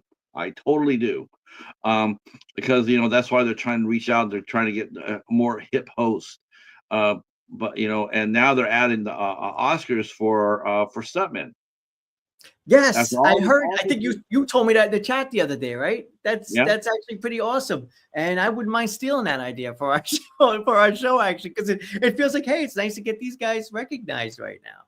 I mean, they're doing stuntmen. I think it's just I think they're reaching out to, I think that's their way of reaching out to a younger audience, because all the younger audiences, they're all about bang and flash. That's what they're all about. They're not going to watch a movie like Till, but they'll watch something like Mission Impossible and see or Thunderbolts to watch Florence Pugh run down the side of a building. Well, actually, the whole stunt thing actually makes me wonder what a guy like Tom Cruise, who was well known for doing his own stunts, I wonder what his thoughts are on this, if he said any or commented on it just yet. Because that's one of his things, right? That he's known for, doing his own stunts. Why it's taking so long? Why do you have to wait till 2028? Yeah. I don't understand that one myself. Better late than never, but still, I agree. Why did it take so long? Yeah. But I think they did it. I think they did it though to add that youthful flavor, because they're sitting there saying like the ratings don't really improve that much more. Pretty soon you're going to see the Oscars. They're not going to be on linear TV anymore. They're going to be put on a streaming service. Yeah, which means less people. I mean, in one aspect. I mean, streaming. Some people will come in after the show's over with, but as far as your instant audience goes, the Oscars are slipping every year. They're becoming less and less relevant. I mean, how long? What's the runtime of like an average runtime of that show? It was 4 hours. This last one. Okay, I mean, in this day and age, when everybody's just scanning through, or they're on TikTok or whatever, and the attention span has just gone to just like seconds. If I'm not entertained in seconds, I'm gone. Right. So a lot of people are, unfortunately. Dude, even when I make videos and stuff, sometimes I find myself trying to trim myself and just get something down to 10 or 15 minutes, because I don't know if I can. I'd love to be able to hold people for 15, 20 minutes. I don't know if I can. Actually, I think honestly, to a man and a woman, I would tell you right now, people will sit there and say, "Hey, if you want to do 20 minutes, we're there." Oh yeah, you're not like To me, what I love watching Eric from Hate Internet. It's Eric. Yeah. I go and see how long his videos are. The longer they are, the more I'm gonna like it, because when he gets because he rants. Okay. So I gotta love the rants. So the longer the video is, the more fun it's going to be. Yeah. It's absolutely going to be. I'm going to sit down and just crack myself up. I could take that to the bank, or Mike from and Mike and Ryan they both do this, where they have their videos out there and they have their faces. Mike's face is just like, if he likes it, he's got a smile on his face. But if it's dog meat and it's like, this is some bullshit, you can already tell by his face. And then you can go there and listen. You can go and watch his review, or you can sit there and say he hated it. If he hated it that much, then I don't need to waste my time, because he's basically telling me not to waste my time. It's not a very good movie. This is a good community, man. This is a good community. And I'll say that too. That's another thing I want to say. Actually, I'm glad that you brought up the whole thing of different people here on YouTube, because that's another big part of the Rubber Duckies. I have to mention it. You've presented awards before, and we've had other people. Sin's Corner was in here earlier. She's done. I think she's been it. Every year. But that's another one of the fun parts for me, like D Movie Men and so many people. I'm not going to do shout outs because I know I'm going to inevitably forget somebody, but it's just great to pull everybody in, and 9 out of 10 times everybody's happy to do it. We'll actually, I don't reach out. I'm not doing that end. It's usually Shawn, but he reaches out, and 9 out of 10 times people are happy to do it. Sounds cool. Let's go. So that's great. I like the idea, because I think for one thing, I think that I think for my style of reviewing, I'm more of a just sort of like a street level. I'm not that a knowledge about the movie. I mean, like I said, I I see some people can sit out there and they can talk about Citizen Kane and make make it seem like the most interesting movie in the world. Yeah. I don't have that gift. Don't downplay yourself. I've heard you do movie reviews that I've really enjoyed, and you're right. I like that it's a very casual, just a friendly guy, just sitting and talking. But I love your insights. You have actual insights. There's substance to what you're saying. Don't knock yourself, man. I think you do give some pretty kick-ass reviews. I've watched some of your stuff in the past. I do because I like watching Sin's reviews. Yeah, she's great. The twins are great because they make me because they see it from a whole totally different perspective than I do. Yeah. There's a couple names in here I'm not as familiar with, but I'm gonna go back and sub and check everybody out too. Thank everybody for sticking around. Mr. Yes, and there's a lot of good. There's a lot of really fine reviewers. I watched my buddy Hobbs. His reviews are always make me laugh. And sometimes once in a while, what I look forward to, and I wish I see this a little bit more often. Besides Eric, because Eric's like this, and Mike and Ryan. I think for some reason I think people feel like they're not allowed to say anything bad.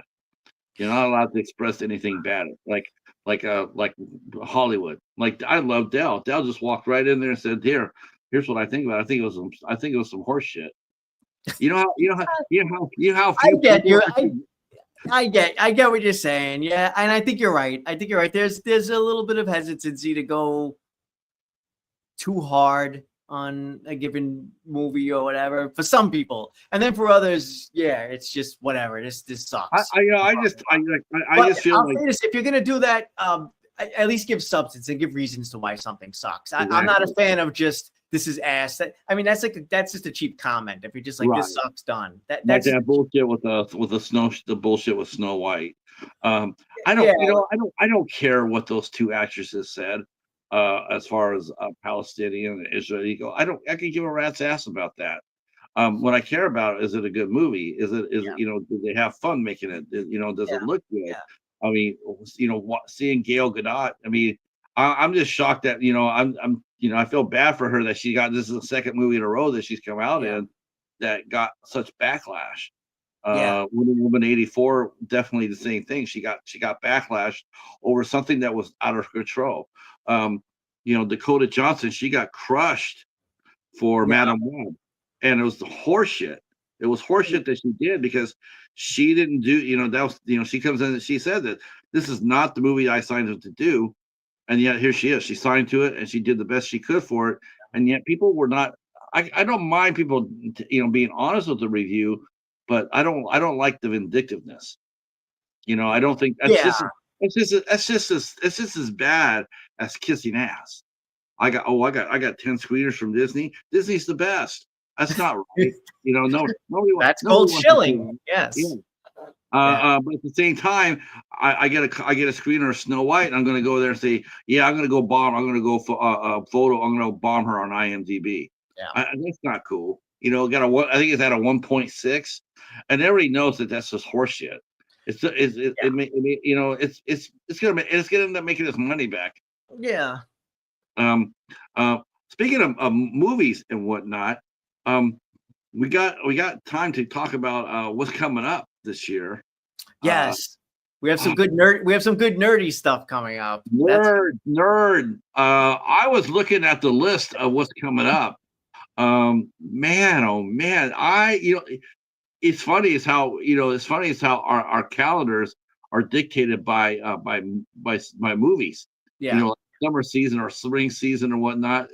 It's like people well, here comes the movies, the summer movies. Summer, Yeah. summer is like, to me, it's like June, July, August. And Mhm. for the movies though, it starts in May.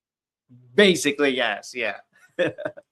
Now I have not seen a whole lot of this movies this year. Um, Same. Same. Yeah. but I was looking through what's coming through, and man, there are a lot of fun looking movies here. There's some big Um, stuff coming up for sure. Yeah. Especially when it comes to superhero movies. We got the two big ones, I'd say. Well, three, I guess. We have, I mean, for me at least, in my opinion, we have Superman, right? right, That I right. think is like the biggest one. That's like sort of like the biggest one on my I list. think so too. Yeah, Thunderbolts and then Fantastic Four First Steps. That's like the big three, I think. I'm excited. I tell you the truth. I mean, I like the idea what James Gunn doing. At least he's doing something. At least it appears to be. I could be saying, because he has a bad record of this, but it appears to be that his Superman movie is going to be more accurate than before. Yes. But then and then well, what I say that when DC has always done Superman the best when it comes down to his origin. Mhm. Um, I think James Gunn's not going to go back to the origin, which I really appreciate. He's bringing Superman into the world today, and I think we might get a flashback to an origin or whatnot. But I think Yeah, he's yeah, I think he thinks, look, everybody knows who Superman is. I don't need to go back to tell his origin. We've yeah, done it so many times, and because he's got other characters in the movie. He's got Green Lantern, Guy yeah, Gardner, Green Lantern. So you already know he's going to get his ass knocked out. yeah. Yeah. Um, I mean, he's got. I wish James Gunn had actually kept the young lady Sasha Calle, who played Supergirl in the Flash. I think she deserved the shot. Oh, okay, gotcha. I mean, at the end of the day, I, I did well. My concern of the movie, because you're saying Supergirl and stuff. Do you think it feels a little bit bloated? Do you think it feels like that maybe there could be too much going on? Yeah, I think he's he's doing the same mistake that his predecessors did with DC. Look, Marvel did it right, right? They built it brick by brick. Mhm. How many movies did it take for them to get to the Avengers? Yeah, it Like was all 8 or solo 9, movies until they got to the Avengers. Yeah, right? So they built that right, and the same thing goes with Thanos. They built that right, going and you know first we got to the Avengers, then we go ahead, then we went ahead and got to Thanos. It took a long time to get there, but the payoff for the most part, was worth it to a lot of people. agreed. DC always felt like it had to catch up. Like, we got to Yeah, catch up. We got to throw everything in the kitchen sink at it. And it's like, yeah, yeah. they should have did opposite. They should have said, listen, if it works for Marvel, well, hell, if it works for them, because they've done their animated movies, and their animated movies are. I like DC, and I like DC's animated version movies Yeah. overall. I like them more than the live action Marvel movies. Really, Yeah, really. Did you more. get to see the Dark Knight? There was a Dark Knight Returns animated film. I love that one too. Animated, I mean. Did you That see? was Did you see a Justice League Dark Apocalypse War? I don't I'm not I no, I don't think I have, so I have to check that out then. I have a little Dude, list going over here. dude, If it's on HBO, I'll check it out. man, I watched that. I was like, everybody's talking about how they all cried in the theater for the Avengers. Dude, that was me watching Oh, I watching got Apocalypse you. War.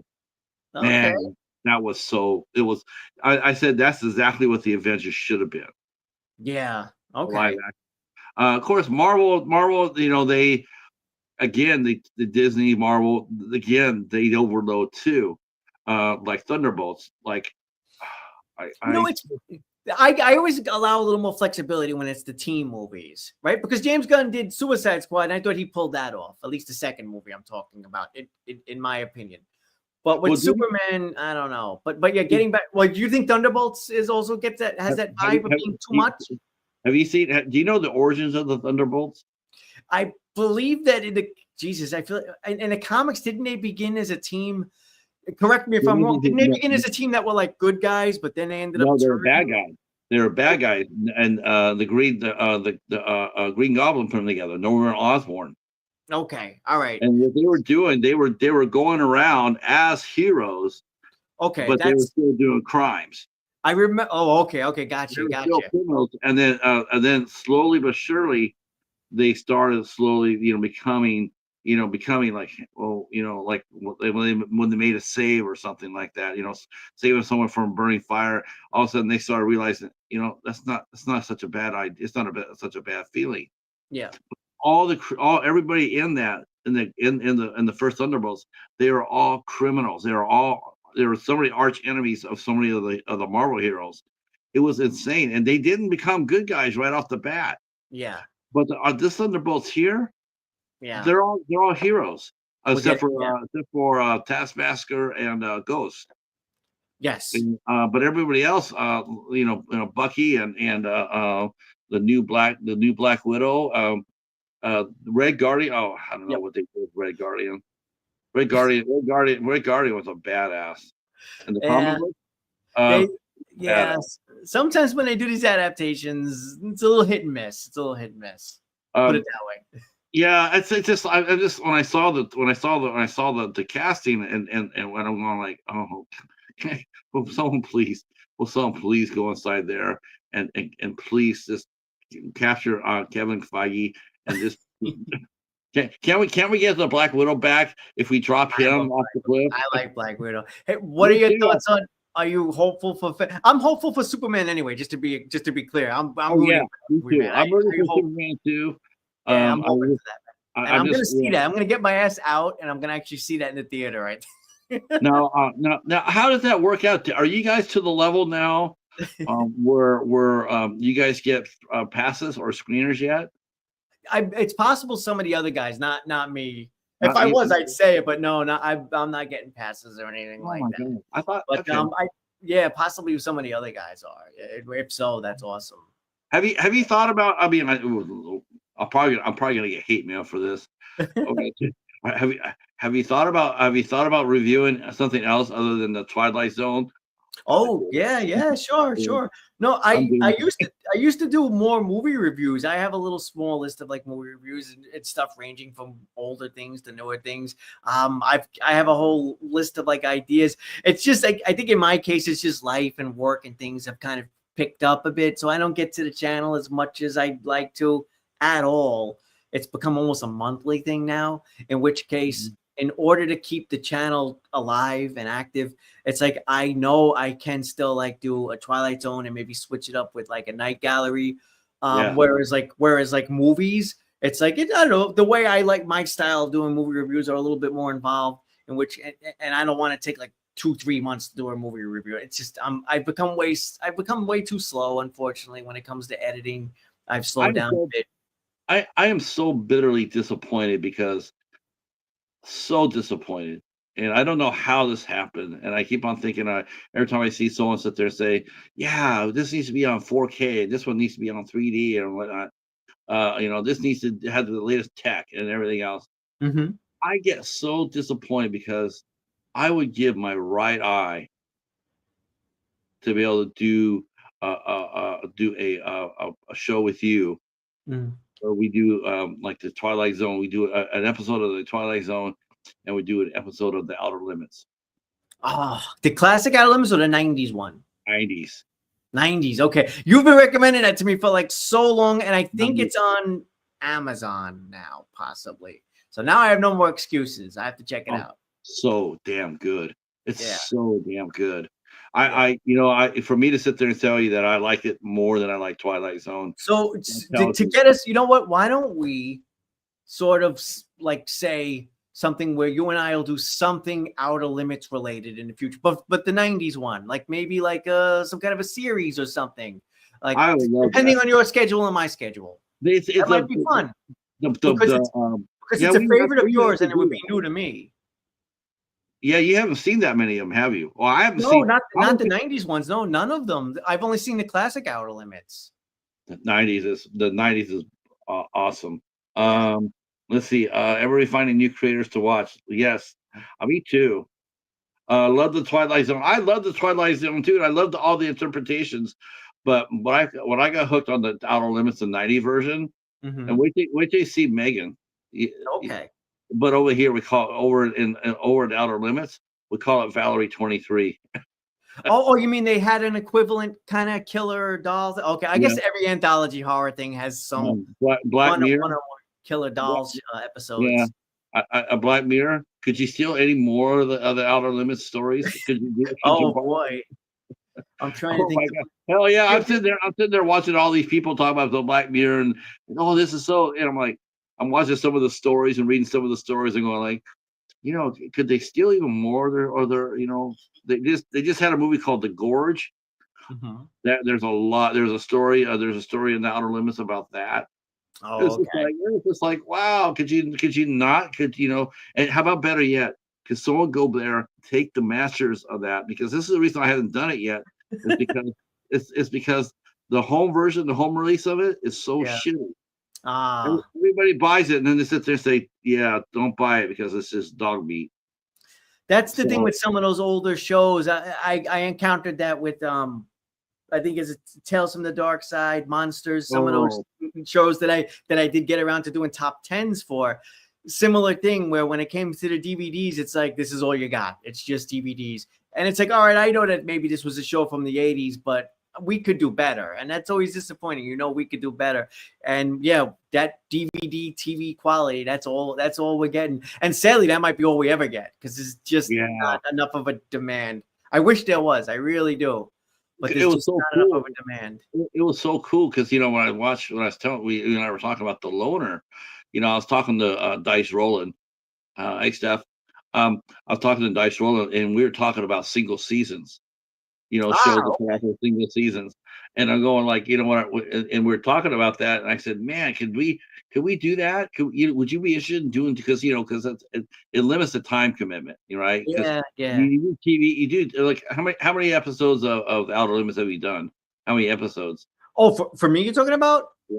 Outer Limit. Oh, just I haven't done any for the channel, unfortunately. But in terms of like real life, like I've seen like a mix of episodes. I've seen like a mix of No, episodes. no, but how many episodes of the Twilight Zone have you Oh, really? Twilight Zone, a little over 50 now, and I think I might have one coming up this week for the episode Third from the Sun. It Um, is hard. Oh, I love that one. yeah, Um, so I'm aiming for like Friday for this coming Friday. TV shows because we do all movie reviews, and I keep on thinking, God, I have so much TV stuff, but it's so hard to get in there and to settle down and sink your teeth in doing a TV show because I see people like they'll do it like X Files. I see there's one guy he's doing it. He's doing like 2 episodes a show, Hmm. but you're talking like 10 or 11 years worth of movies or episodes. How long can he keep doing that without the intent of burning out? Yeah, no, Mhm. I'm such a Twilight Zone nerd that I am gonna do my best to stick with it. But when it comes to other shows, like that's why I'll do like a top 10 or something like that, or a top 5. I feel like that's a good way to just kind of get my voice out there and be like, hey, these are my favorite episodes. Check them out, and that's about it. And I'm then gonna if I have to see there's do. a little bit more of a response to it, then I'll move on. Like with Night Gallery now. I can't do the whole series, but I might pop in and do an episode every now and then. I think that that's reasonable for my I know schedule. I bet people really responded to that, didn't they? I did okay with that, thankfully. Yeah, that was just sometimes you know what it is as a YouTuber, man. Like sometimes you're like, you know what, I don't even care. I just want to do this. I just Spider Baby was like a movie. Was like the last movie I reviewed, and I'm like, you know what, I don't care. I just want to talk about Spider Baby. My wife's like, why do you want to talk about Spider? I'm Oh like, my I don't god! know. I just want to talk about Spider Baby. I don't care. The last thing I did, um, I sat with, and this is what I was talking about before about cutting loose because I don't do that very often, Anthony. I don't do that. I mean, there's not too many people here that cut loose. Like that's some bullshit. Which I really I love it. Like Eric does it. Eric does it. Mike Ryan. When a movie comes out there and it's just myself. Hobbs did one. He ran it. He he was he was sort of ranted. It sort of met me because I had done a review of this movie called The Pale Door, and I Okay. really didn't like it. I thought I thought I had potential, but I really didn't like it. Mhm. He followed behind me. He says, "This is my review of the Pale Horse." He put ranting. I'm going, "Oh hell, hell yeah, hell, we made him rant." Yeah. um, but but I did one called I did one. Oh God, I can't believe I'm talking about this, but I'm going to because um so I did this. I watched this movie with Casey, and it was called Killer Kong, and we knew it was zero budget. We knew that Okay. going in. We knew it was a That bad sounds movie. What year is that from? Last year. Oh, okay, okay. I'm thinking like something 60s. Okay, so it's a more modern kind of low It, budget it, thing. it's Okay. it's absolutely zero budget, Okay. and it's an hour and 2 minutes long, and it's just god awful. It's just really Oh, bad. Me and Casey are watching it, and it's just like you're just sitting there going like, I can't believe someone actually put this out. I yeah. just I just I mean, if the person who did it was 5 years old and that was your child, maybe I could understand that, Mm, but as far as being a movie maker, a filmmaker, I'm not one of those that says that I'm not one of those that says, well, making a movie is hard work. I'm not going to criticize anybody until I walk the mile in their shoes. Guess mhm. what? I don't have to walk a mile in your shoes to know what that shit or not. I don't have to apologize for saying that. No, If I a hear movie you. I if a movie understand. if a Yeah. movie's bad, the movie is bad. I mean, that's it's an honest opinion. Yeah. So I'm watching this movie, and there's having to be two girls are independent screen queens. They've both been on the show a few times, and I talked to them off camera too. They're both very nice people, very nice.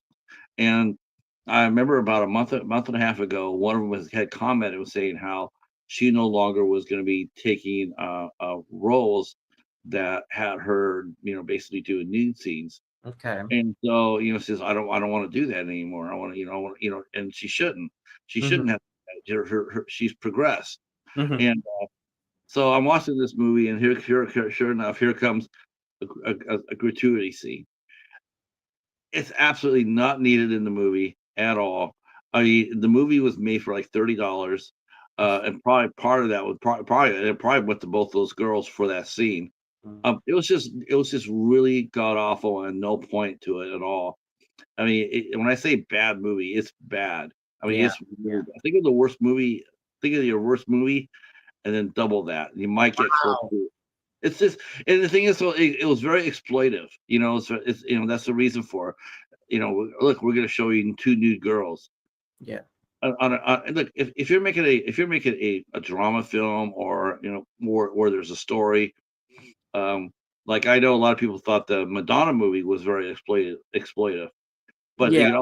you can also tell they never saw the movie because they saw body of evidence. They saw exactly what, that's exactly the character who that was. Yeah. And even though there was a lot of nudity in it, it fit the story. It fit the storyline.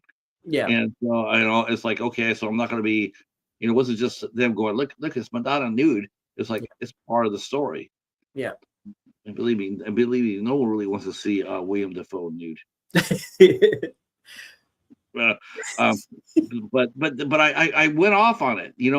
I first I was just me and Casey doing a watch party, and then the more I thought about it, the more angry I got, going like, this is the reason why a lot of these young talented actresses, this is the reason why they don't stay in the business. Yeah. They get asked to do that a lot, like to go out there and to do nude scenes. Listen, if you're gonna ask somebody to do a nude scene like that, then one, you better be able to do it yourself, and Yeah. two, make a good movie. Make it matter. Make it matter. I Um, wonder if it's as bad as it's used to be. That type of behavior, those types of demand. Like, is it?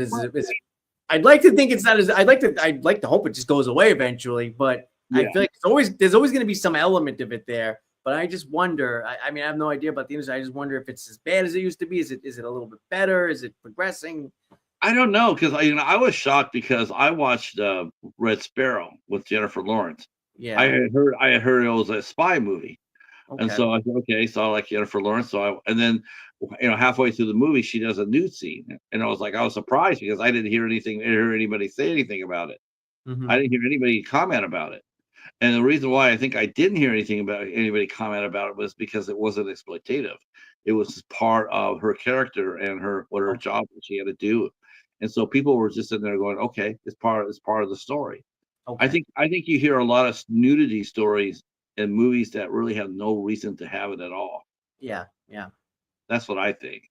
If you Yeah. if you're sitting there, if nudity is part of the main reason that you're watching this movie, or that's what you came out of the movie with watching, like, oh my god, I can't believe we saw Jennifer. Then you didn't come for the you didn't come to watch the movie for the right reasons. Oh, yeah. No, absolutely. Yeah, I hear you. There has to, like you said, there has to be. Ideally, there should be some kind of a reason for it. I mean, obviously, in the '80s, when we got all of our slasher movies, there would just be somebody's going swimming, so they have to take everything off. Right. That was like par for the course, wasn't it? It's just like I feel like I feel like I guess on that level, I guess you don't see it as much anymore. Like in an average horror movie, if it's a slasher, I guess you're not going to see it as much anymore. At least Well, maybe it's the movies I'm watching. I feel like I don't see it as much anymore. Whereas in the '80s, it was almost shocking if there wasn't some boobs at some point. The new Final Destination Bloodlines coming out pretty soon, right? So Yes. you're already starting to see people talk about it all the time already. And in that movie, there has a gratuitous nudity scene, Mhm. but also happens to showcase the most the best kill of the series, in my opinion. The Mhm. two girls in the tanning booths. Okay. Yes. Thank There you. was, Okay. Refreshing my memory now. Yes. Okay. so here they are. They're a couple of high school kids, and they're getting in there, and they're taking out, and my boyfriend likes it. They're just being teenagers. Yeah. So they get in there, but next thing you know, now they're getting torched. Yeah. Now, honestly, if you listen to them, you always hear people talk about that scene as far as the fire, Yep. right? They don't sit there and say those girls were pretty, they had great bodies. Yeah. You Yeah. hear them talk about the scene of the movie, which is Yeah. basically them burning to death. Yeah. Yeah. While they're listening to Roller Coaster, which cracked me up. But also there's a reason for them to not have clothes. It's not just a shower scene for the sake of there being a shower scene. That's Right, actually a point of what they're doing. They're going in and getting a tan and right. And and and yeah, then death, they cheated death, they don't know it, and here it comes looking to collect on the bill. yeah. So, as far as real quick, let's see. Oh, we got about like 10 minutes here. So as far as the rest of it goes, as far as upcoming movies this year, of course, I already mentioned the one movie. What two movies or two or three movies are you looking forward to seeing this year? 28 years later, I think that's on my radar for sure. I like the previous two movies, especially the first one. I'm a horror fan, so yeah, that one definitely for sure. And again, yeah, I'm rooting for Superman. Yeah, call me I think I'm almost looking to relive some of that Christopher Reeves old school magic. I don't know if I'm gonna get it or not. We'll see. We'll see very soon, won't we? Yeah, Um, I have high hope. I have high hope. The only thing is, I just don't like who they picked to play Lois Lane. oh, okay. Actually, I'm not even who's doing it. I'm not familiar with that actress. What's I who? see, Tara Rooney, I So you're think not, it is. but you're not a fan though. No, I wasn't a fan of Margot Kidder, and I was not a fan of Kate Bosworth. I did like Amy Adams. Okay, I gotcha. like Yeah, Amy no, she Adams. was good. She was good. Yeah, Yeah. I like Amy Adams a lot. But yeah, but so far, I'm curious to see who they got. As long as they don't try to, and this is the other thing that DC did, and it killed, and it hurt, was they try to get that Thanos moment too soon, like with Green Lantern. Green Lantern is actually it's a very fun movie, Yeah. despite what Ryan Reynolds says.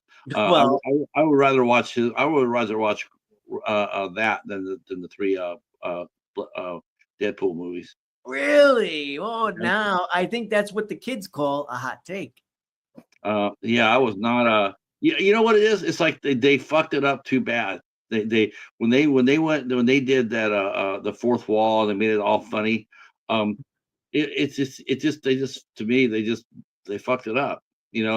making them jokes, like breaking all the jokes, like you can't afford to get another character, naming the actors by their real names. I mean, So it's all made for a joke.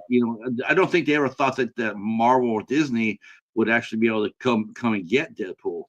And I think they yeah, said they were like, because think about it, the only way they were only going to make that work for that was to get Hugh Jackman in. The only way yeah. they could have made it work.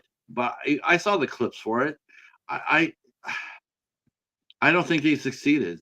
Mm, I think everybody's too busy. I think too many people were too busy laughing. They're mhm. laughing.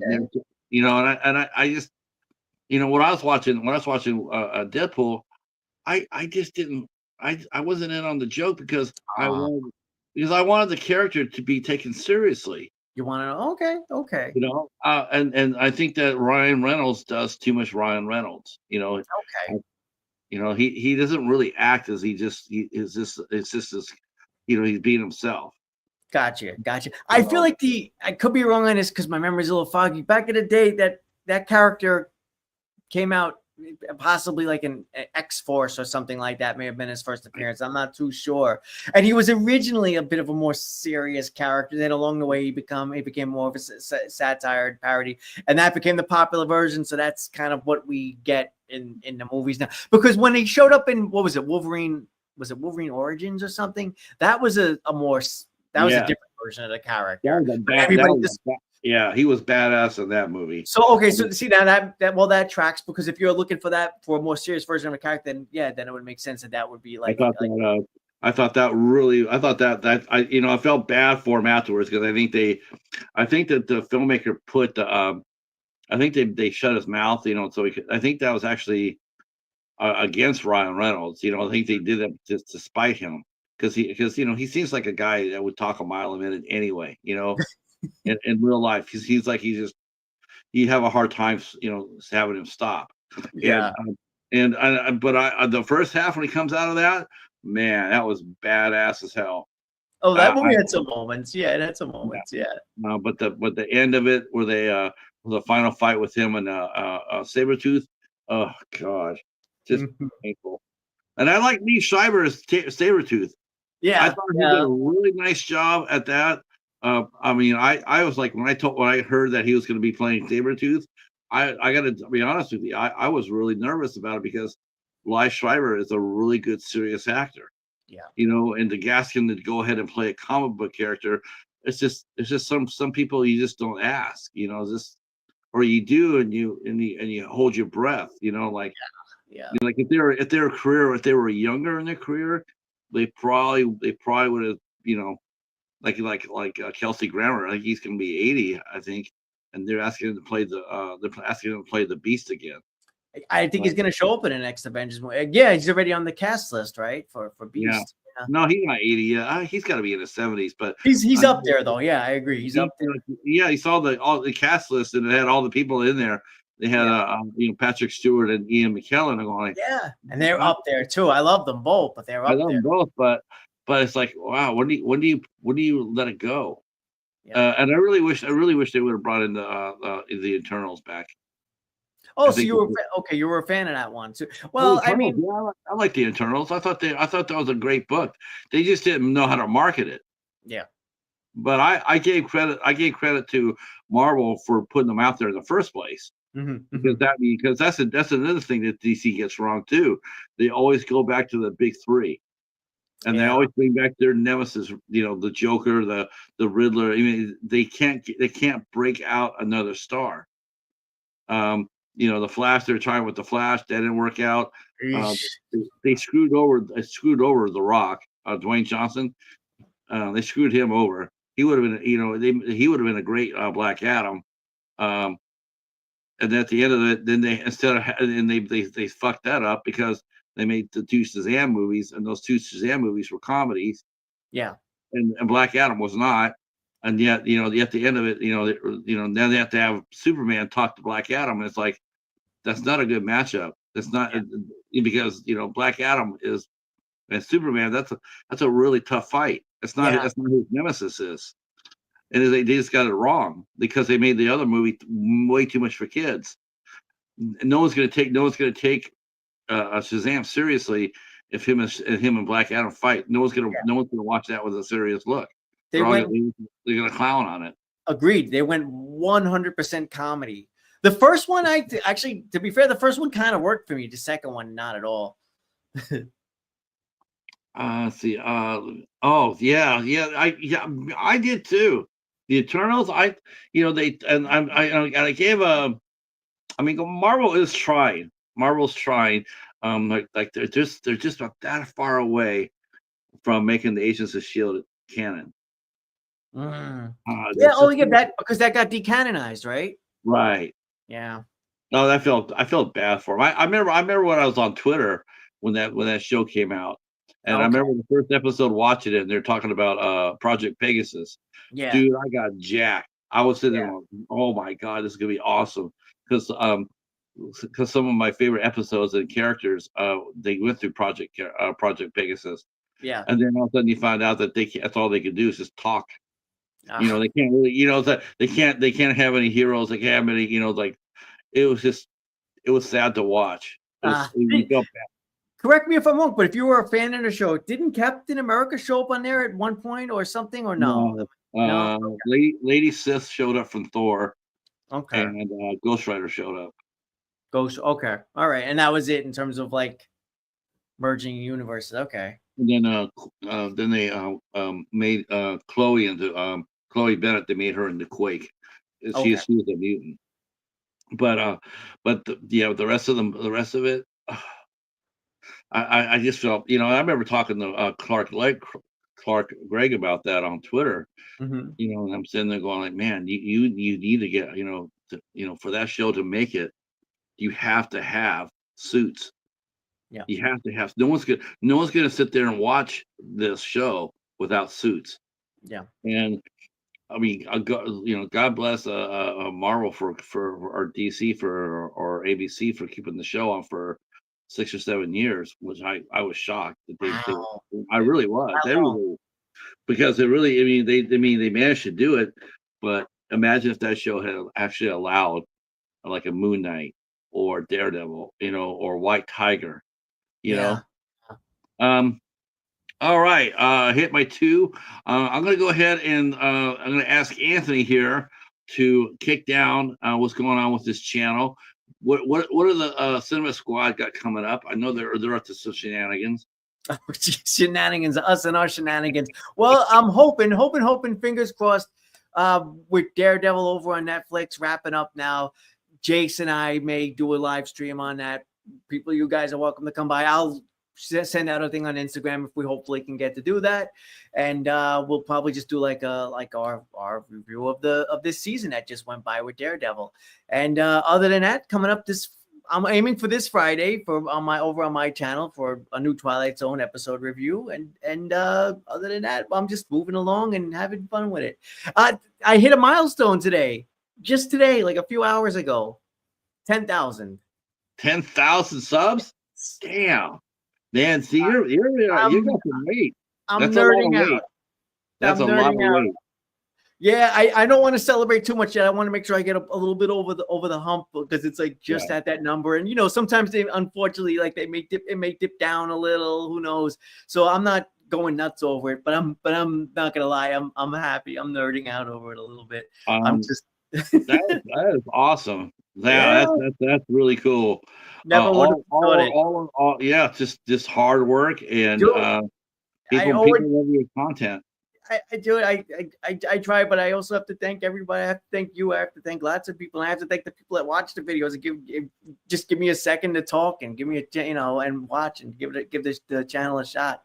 Oh my God, your shit's so tight, man. That's why I keep watching. Every time I go in and watch it, I keep thinking like, man, if we could ever do the Outer Limits, he'd be dangerous. No, let's. Well, you know what? Then let's at least make a plan to revisit this. Like, I think that could be a fun idea. We don't have to hammer it down right now, make all the details. But let's set it. Let's say, let's put that as a potential fun project for you and I. I'm down for that if you are, and we can fit it into the schedule. I think we'll do it over here on your channel even. So you're at home. We have to do home and away, like one episode here, one episode there. That's an idea. That's an idea too. Yeah. All right. Cool. Outer Uh, limits. I like it. it says here, is to get you a 2000 webcam. Yeah, I'll do it. I'm sure I'm a glitchy mess right now. I usually do audio, so that's why I'm a bit of a mess. I apologize for that one, but I usually do audio. So sorry about that, guys. If I'm blinking all Oh over. my God, I try not to. I try, I remember when I'm, trying to get on. I didn't think I'd ever be showing my face doing this. I thought I'd be Yeah, like a radio. I thought I'd be doing the radio thing, behind the scenes. And next thing you know, I got put in front of it, and it's like, okay. And then yeah. I'm like, okay, I guess if they're here, if people are watching, then I guess I'm doing something right. Yeah, exactly. No, I'm about the same way too. I'm not a camera guy. I credit the Cinema Squad guys too for just basically dragging me onto live streams. Other than that, you would have never seen my face, to be honest. I can't wait. I can't wait to see. I can't wait for. It would be really cool. I'd like to see this happen. I really love to see the Cinema Squad and the Oscars to come up and do like a 2-night event. That would be really cool. Like you do the Saturday with the Oscars, and then they come back with the horror Oscars. That would just be tight. And not to me, like I said before, I really do feel like you guys are at the point now where you really do need the best of the best representing you. And there's no knock on anybody, not myself either. I just feel like, when I see myself compared to like someone like Monty G, I'm just going like, that's a much better person. That's who I want to represent. You guys have a lot of friends who are really skilled.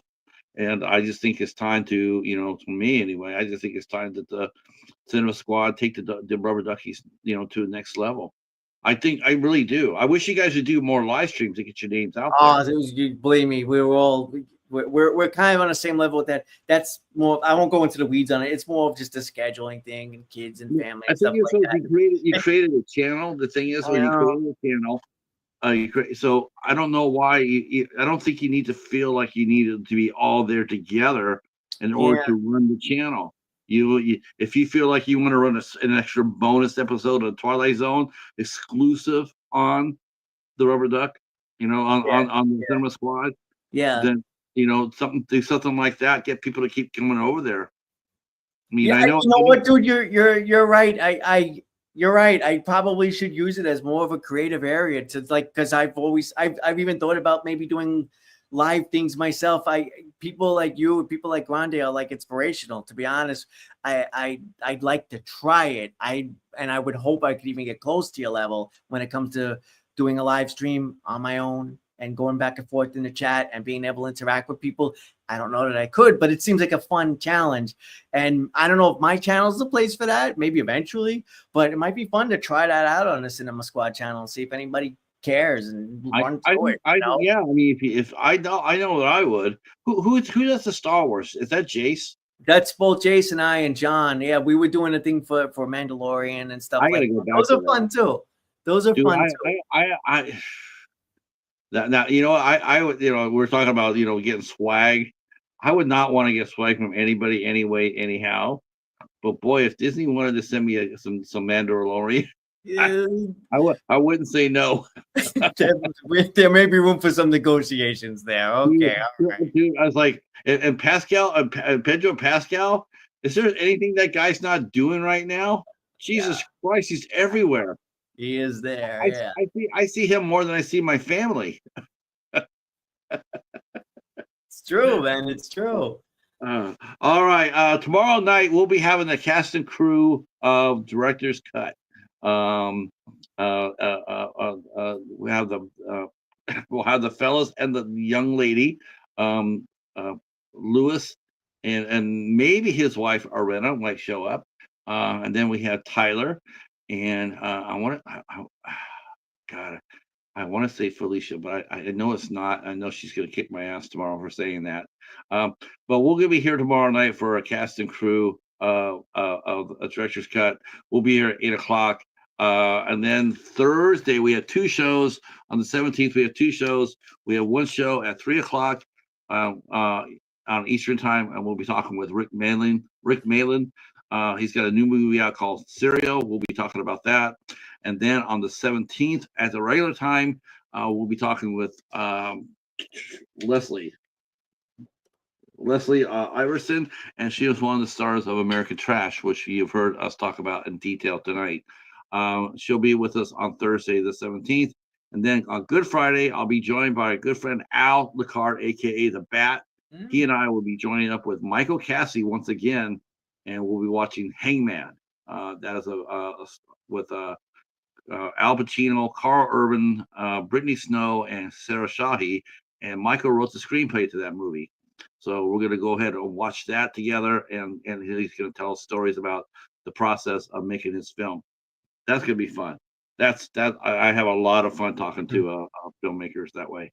So that'll be at 8 o'clock. Hangman with me and the Bat, and then and we got on the 26th we have Tremaine Hayhoe, and he'll be doing a director's commentary for Simp, and that'll be on August 26th. On April 26th. August, God, just all right. I'm talked out. All right, that is it for us. Thanks so much for coming out and supporting us.